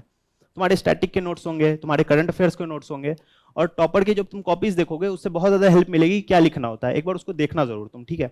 जैसे अगर GS1 में किसके लास्ट ईयर हाईएस्ट मार्क्स आए थे, GS2 में किसके आए थे, उस तरह से देखना, ठीक है। हाँ हाँ, ऐसा नहीं है कि अगर तुमने GS2 में कोई चीज पढ़ा तो वो GS3 में यूज नहीं कर सकते हो, ऑब्वियसली यूज करो, और वो करना ही होता है, तभी ज्यादा मार्क्स आएंगे तुम्हारे। उससे लगेगा टीचर को भी कि यार ये बस कुआं का मेढक नहीं है कि बस एक ही चीज पढ़ रहा है, बाकी चीजें भी इसे पता है, ठीक है, तो आराम से यूज करो। हाँ अरे देखो, अभी शुरू शुरू में थोड़ा लगता है वो कि यार ये कैसे होगा, बट जैसे जैसे तुम प्रिपरेशन में आगे बढ़ते जाते हो ना, तुम खुद ब खुद एफिशिएंट हो जाते हो, और खुद ब खुद तुम्हें लगने लगेगा कि यार ये कैसे करना है, ठीक है। तो उसके बारे में ज्यादा मत सोचो कि यार 1 साल बाद वो चीज करनी है मुझे, वो अभी मैं कैसे करूँ। तुम धीरे धीरे खुद ब खुद उसमें मास्टर हो जाओगे, टेंशन नहीं लेना उसमें। हम्म। यार मेरा वो 12-12 बजे तक मेरा इंटरव्यू चलता था उस ऑफिस में, इसलिए मैंने छोड़ दिया उतनी रात में नहीं करने वाला काम, तो वो एक कारण था। और बाकी वो डिसीजन टफ होता है ऑब्वियसली कि जॉब छोड़ें कि नहीं। मेरे पापा हमेशा मेरे सपोर्ट करते थे, मैं कोई भी डिसीजन लेता था तो, बट जब मैं जॉब छोड़ने की बात कर रहा था तो वो भी थोड़ा घबरा गए थे कि कमा रहा है फिर इसमें कब होगा क्या होगा, तो वो टेंशन थोड़ा रहेगा। बट अगर तुम श्योर हो कि तुम्हें इस प्रिपरेशन में आना है और तुम 2-3 साल देने के लिए रेडी हो तो यू शुड लीव, ऐसा कोई।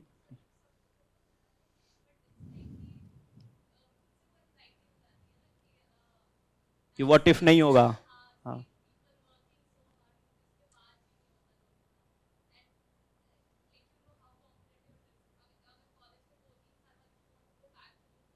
हम्म।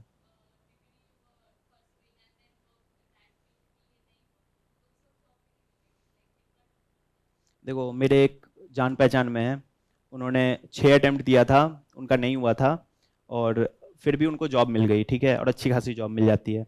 तो उसमें ऐसा नहीं सोचना है कि क्या करूंगा मैं, कहीं ना कहीं तुम सेटल हो जाओगे, तुम इतना नॉलेज गेन कर लोगे ना इस प्रिपरेशन में, अगर सिंसियरली कर रहे हो तो अगर यूपीएससी नहीं होगा तो स्टेट में कहीं हो जाएगा तुम्हारा, नहीं तो और भी ऑप्शन है, जैसे आरबीआई ग्रेड बी का एग्जाम होता है, उसमें तुम दे सकते हो, बहुत ज्यादा ऑप्शंस खुल जाते हैं तुम्हारे लिए। सो ये मैं नहीं बोल सकता कि यार मुझे बिल्कुल एंग्जाइटी नहीं होती थी कि यार कुछ ना कुछ तो कर ही लेंगे, अभी मैं सिलेक्शन हो गया तो मैं बोल सकता हूँ ये सब ज्ञान दे सकता हूँ तुमको, बट प्रिपरेशन के टाइम सबको टेंशन होती है कि यार नहीं होगा तो क्या होगा। बट अभी मैं तुम्हें ये बोल सकता हूँ अगर सिंसियरली प्रिपेयर करोगी ना तो कहीं ना कहीं हो जाएगा तुम्हारा। 10 लाख की वो भीड़ होती है, असली में बहुत कम लोग पढ़ाई करते हैं, 1 साल तक लगातार पढ़ना इज अ टफ थिंग, अगर तुम पढ़ लोगी तो तुम्हारा कहीं ना कहीं हो जाएगा, इस तरह से ज्यादा टेंशन नहीं लेना उसका, ठीक है। और कोई डाउट?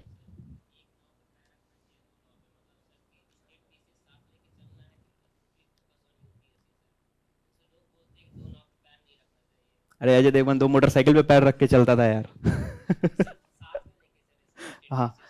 दे सकते हो, कोई दिक्कत नहीं, मैंने नहीं दिया था, बट तुम दे सकते हो। अगर जैसे मैं सोचा था कि इस अटेम्प्ट में नहीं होगा ना तो अगले अटेम्प्ट में मैं बीपीएससी दूंगा, यूपीपीसीएस भी दूंगा, बट मैं हो गया तो मैं नहीं दे रहा हूँ, बट तुम दे सकते हो अगर ऐसा है। तो उसमें अलग अलग नाव थोड़ी है यार, एक ही चीज तो पढ़नी है दोनों में, तो एग्जाम देने में कुछ घाटा नहीं है, ऑलमोस्ट सेम ही चीज पढ़नी होती होगी बीपीएससी में भी, ठीक है। और कोई डाउट? हाँ, पापा का ट्रांसफरेबल जॉब था तो वहाँ पे बहुत दिन रहे थे सीतामढ़ी में, तो मैंने वहीं पे डीएवी से पढ़ाई करी थी, 10th वहाँ से किया, फिर 11th 12th के लिए मैं बोकारो चला गया था, एक गुरु गोविंद सिंह पब्लिक स्कूल करके है, वहाँ से मैंने 12th करा। फिर 1 साल मैं कोटा गया था प्रिपेयर करने, 12th के बाद आईआईटी नहीं निकला था मेरा, फिर मैं कोटा गया, वहाँ से प्रिपेयर किया, फिर मेरा सिलेक्शन हो गया था, फिर मैं खड़गपुर गया, आईआईटी खड़गपुर, वहाँ से मैंने 5 साल का कोर्स था मेरा, बीटेक प्लस एमटेक, मेरा सिविल इंजीनियरिंग था, तुम्हारा भी तो नहीं था वो कहीं? ठीक है ठीक है। ऑप्शनल कैसे चूज करना है?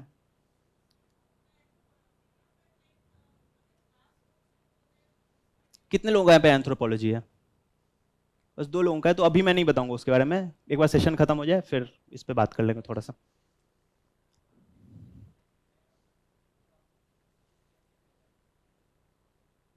कि मतलब इसमें यूपीएससी की प्रिपरेशन में कैसे आए?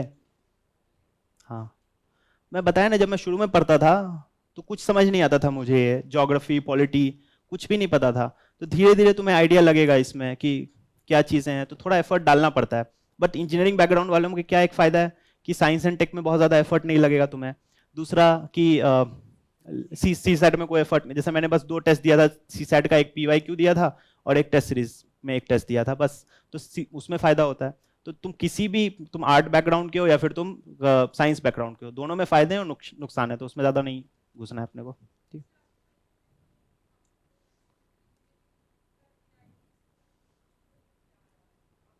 हम्म। हम्म।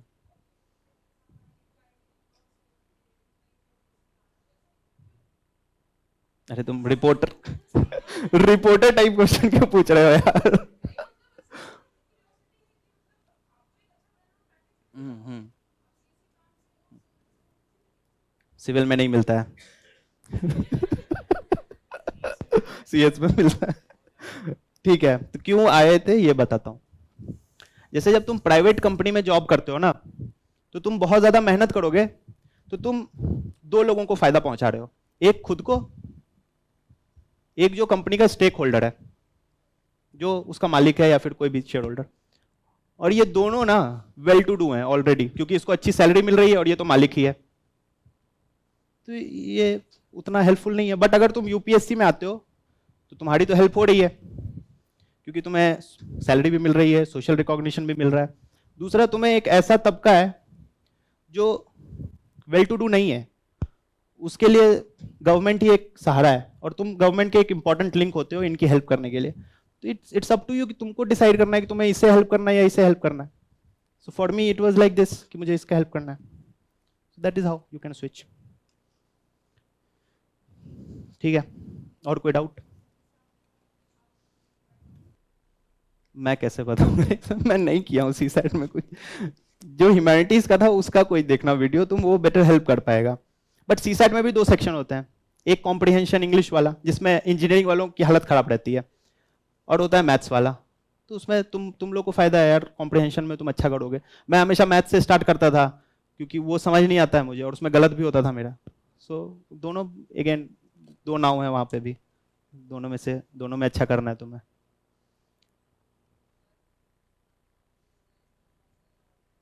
अभी सर्विस एलोकेशन नहीं आई है, बट प्रोबेबली IPS मिलेगा। हम्म। नहीं वो, हाँ जनरल से है, उसमें फिर रिजर्वेशन भी रहता है, तो 90 तक, 80-90 तक बंद हो जाता है वो। क्या भाई?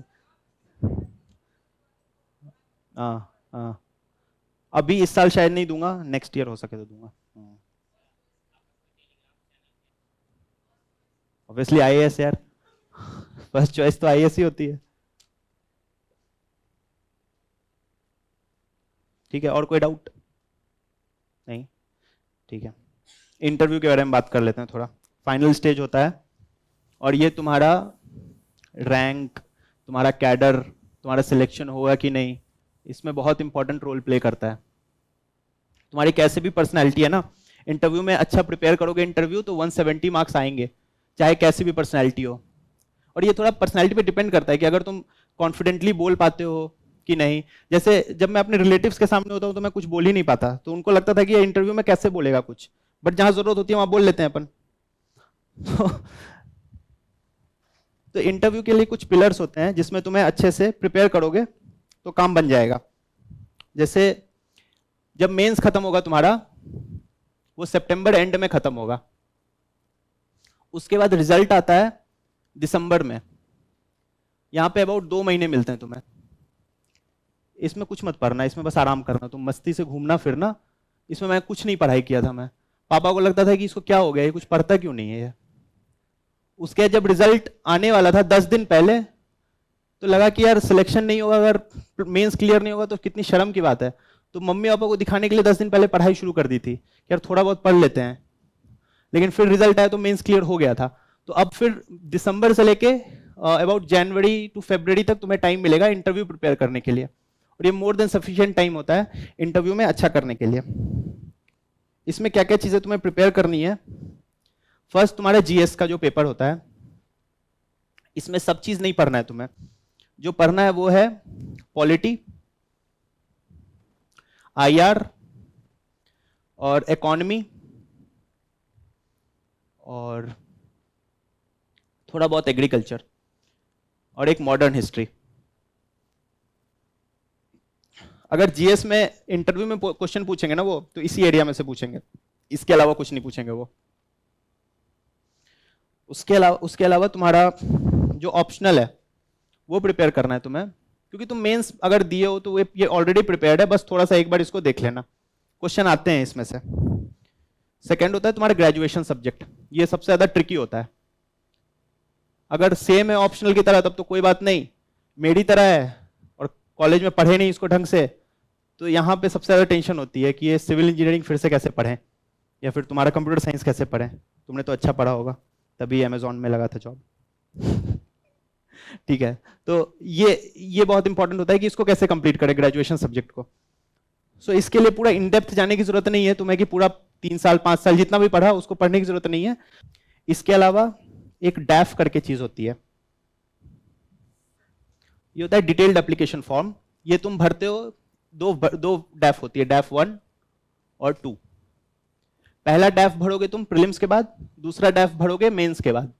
इसमें क्या होता है, तुम्हारा होम स्टेट कौन सा है, तुम्हारी ग्रेजुएशन सब्जेक्ट कौन सी है, तुम्हारा हॉबी कौन सा है, ये सारी चीजें तुम यहाँ पे फिल करते हो। तो इसको प्रिपेयर करना होता है कि अगर तुम बिहार से हो तो बिहार में फ्लड क्यों आती है, या फिर शराबबंदी के क्वेश्चंस, इस तरह के क्वेश्चंस तुम you have to prepare here. So ये डैफ एक दूसरा पिलर है जो बहुत इंपॉर्टेंट है। ये चारों चीजें कर लोगे तो तुम्हारा जो इंटरव्यू का प्रिपरेशन है वो कंप्लीट है, कि अब इससे ज्यादा पढ़ना नहीं है कुछ इंटरव्यू के लिए। बट प्रैक्टिस कैसे करें इंटरव्यू के लिए, वो 2 चीज के थ्रू प्रैक्टिस करनी है तुम्हें इंटरव्यू के लिए। पहली चीज है वो है मॉक इंटरव्यू देके गिव मॉक्स। दूसरी चीज जो होती है वो है मॉक इंटरव्यू देख के सी मॉक्स। इसको कैसे करता था मैं, मॉक इंटरव्यू देने के लिए तुम ऑनलाइन दे सकते हो, या तो तुम्हें दिल्ली जाना पड़ेगा। जैसे मैं 3 दिन के लिए दिल्ली गया था इसमें, और उसमें जाके मैंने 4-5 मॉक देके वापस मैं घर आ गया था। तो ये तुम कर सकते हो, नहीं तो ऑनलाइन मॉक्स होते हैं तो ऑनलाइन तुम दे सकते हो घर पे बैठे। दूसरा है सी मॉक्स, ये बहुत इंपॉर्टेंट है। इसमें क्या करना है तुम्हें कि जैसे जो लास्ट ईयर के तुम देखना है इंटरव्यू में जिसको बहुत अच्छे मार्क्स आए ना 190 प्लस या 200 प्लस, इनके मॉक इंटरव्यू डाउनलोड कर लेना, ठीक है। और इनका मॉक्स स्टार्ट करना देखना, मान के चलो 20 मिनट का वीडियो है, तो मॉक इंटरव्यू स्टार्ट किया इसका, इससे जो क्वेश्चन पूछा इन्होंने जो आंसर दिया उससे पहले खुद आंसर देने की कोशिश करना बोल के, और फिर पॉज को प्ले करना और फिर देखना उन्होंने कैसा आंसर दिया है, खुद को मैच कराना उसके आंसर से। अब तुम बोलोगे कि यार उनका बैकग्राउंड तो डिफरेंट होगा, क्वेश्चंस कभी कभी सेम होंगे, वो कहीं एमपी के हैं तो उनसे एमपी का क्वेश्चन पूछा होगा।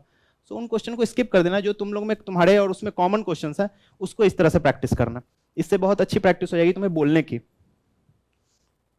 सो ये एक तरीका है इंटरव्यू के लिए। इतनी चीजें कर लोगे तो 170 आ जाएंगे मॉक्स इंटरव्यू में, ठीक है।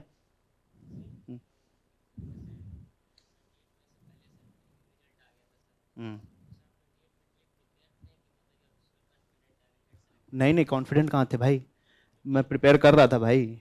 वो अलग बात है, प्रिपरेशन जब सिलेक्शन हो गया उसके बाद कुछ नहीं पढ़ा फिर 7 दिन। जब मेरा रिजल्ट आया तो उस टाइम मैं टेस्ट दे रहा था घर पे बैठ के, उसी बीच में रिजल्ट आया। टेस्ट स्टार्ट करने के पहले मैंने चेक किया रिजल्ट आया है कि नहीं, फिर मैं टेस्ट देने बैठा क्योंकि 23 को रिजल्ट आया था और लग रहा था कि इसी दिन आएगा, तो मैं टेस्ट देने बैठा। जनरली टेस्ट कंप्लीट करने में मुझे 2 घंटे लगते हैं, इस दिन इतना टेंशन था मुझे, मैंने 1 घंटे में टेस्ट कंप्लीट किया और फिर चेक किया कि यार रिजल्ट आया है कि नहीं। आ गया था रिजल्ट, फिर घर वालों को बताया जाके, उन लोगों को पहले से पता चल गया था कहीं से, मेरे दोस्त लोगों ने बता दिया था। सो ये ऐसे हुआ था, तो टेस्ट उस समय भी प्रिपेयर तो कर ही रहे थे यार।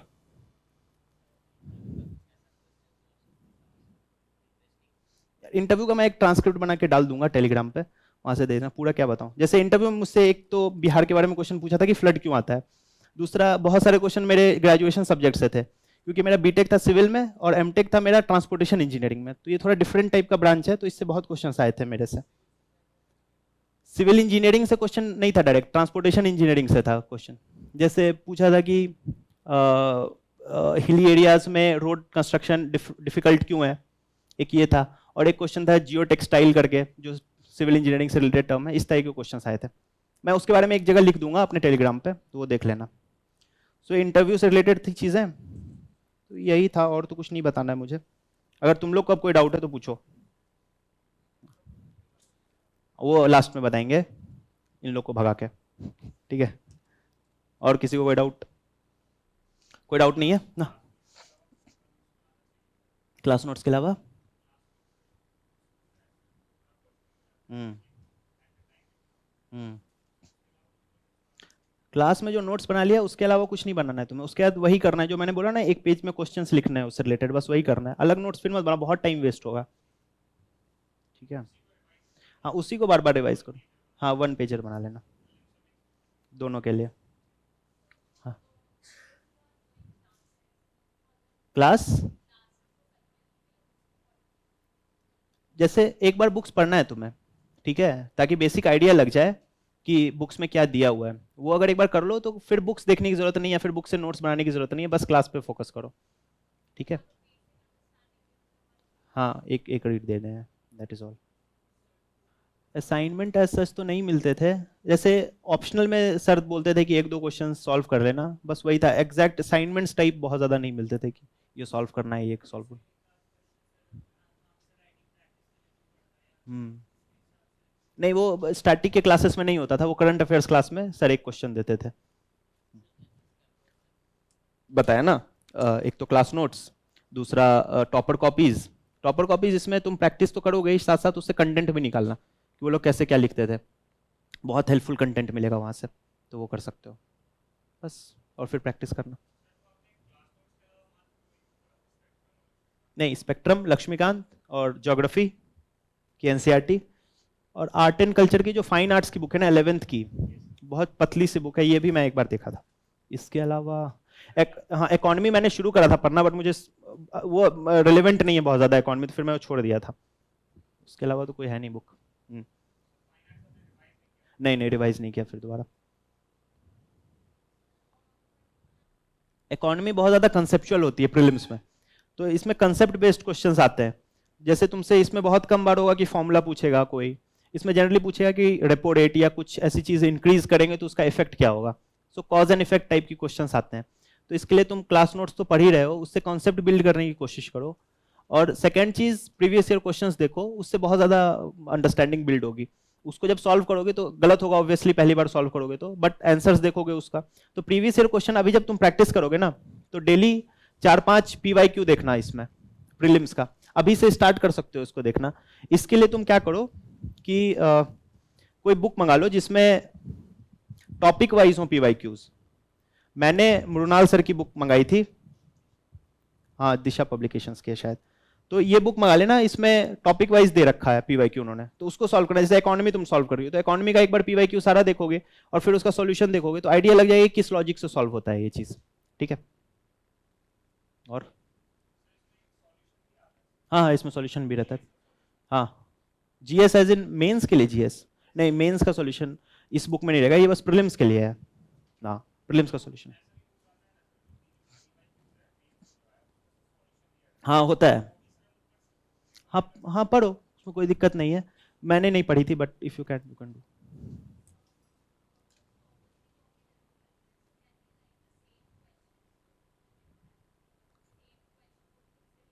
हाँ हाँ हाँ, वही वही करना है। जैसे तुमने 2014 का कोई क्वेश्चन सॉल्व किया, लगा कि यार उस टाइम पे ये इवेंट हुई थी, अभी रेलेवेंट शायद नहीं है ये इवेंट, कोई बात नहीं, बस उस क्वेश्चन को सॉल्व कर लो। वो मतलब ठीक है उसका जैसे COP15 का कोई क्वेश्चन आया हुआ होगा 2015 में या 2016 में, वो अभी रेलेवेंट नहीं है, बट सॉल्व करने में क्या जा रहा है, अपने को सॉल्व कर लेंगे, बट उसको रटने की उतनी जरूरत नहीं है।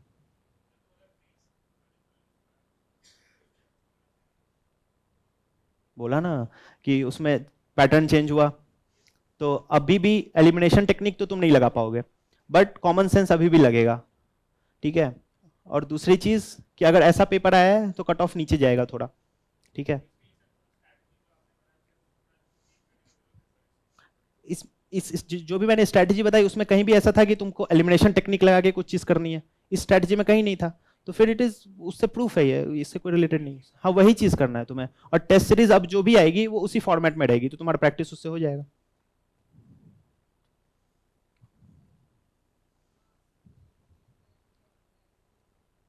मार्क्स।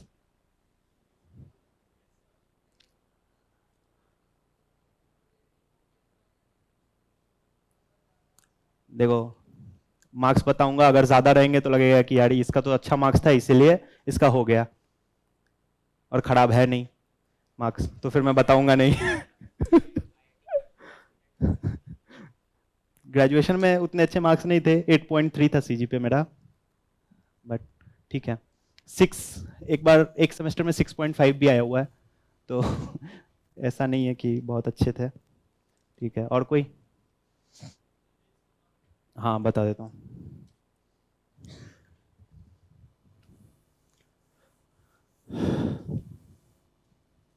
ठीक है, वैसे we have GS1, GS2, GS3, GS4, optional 1, optional paper 2 और इंटरव्यू। इतनी चीज़ें हैं।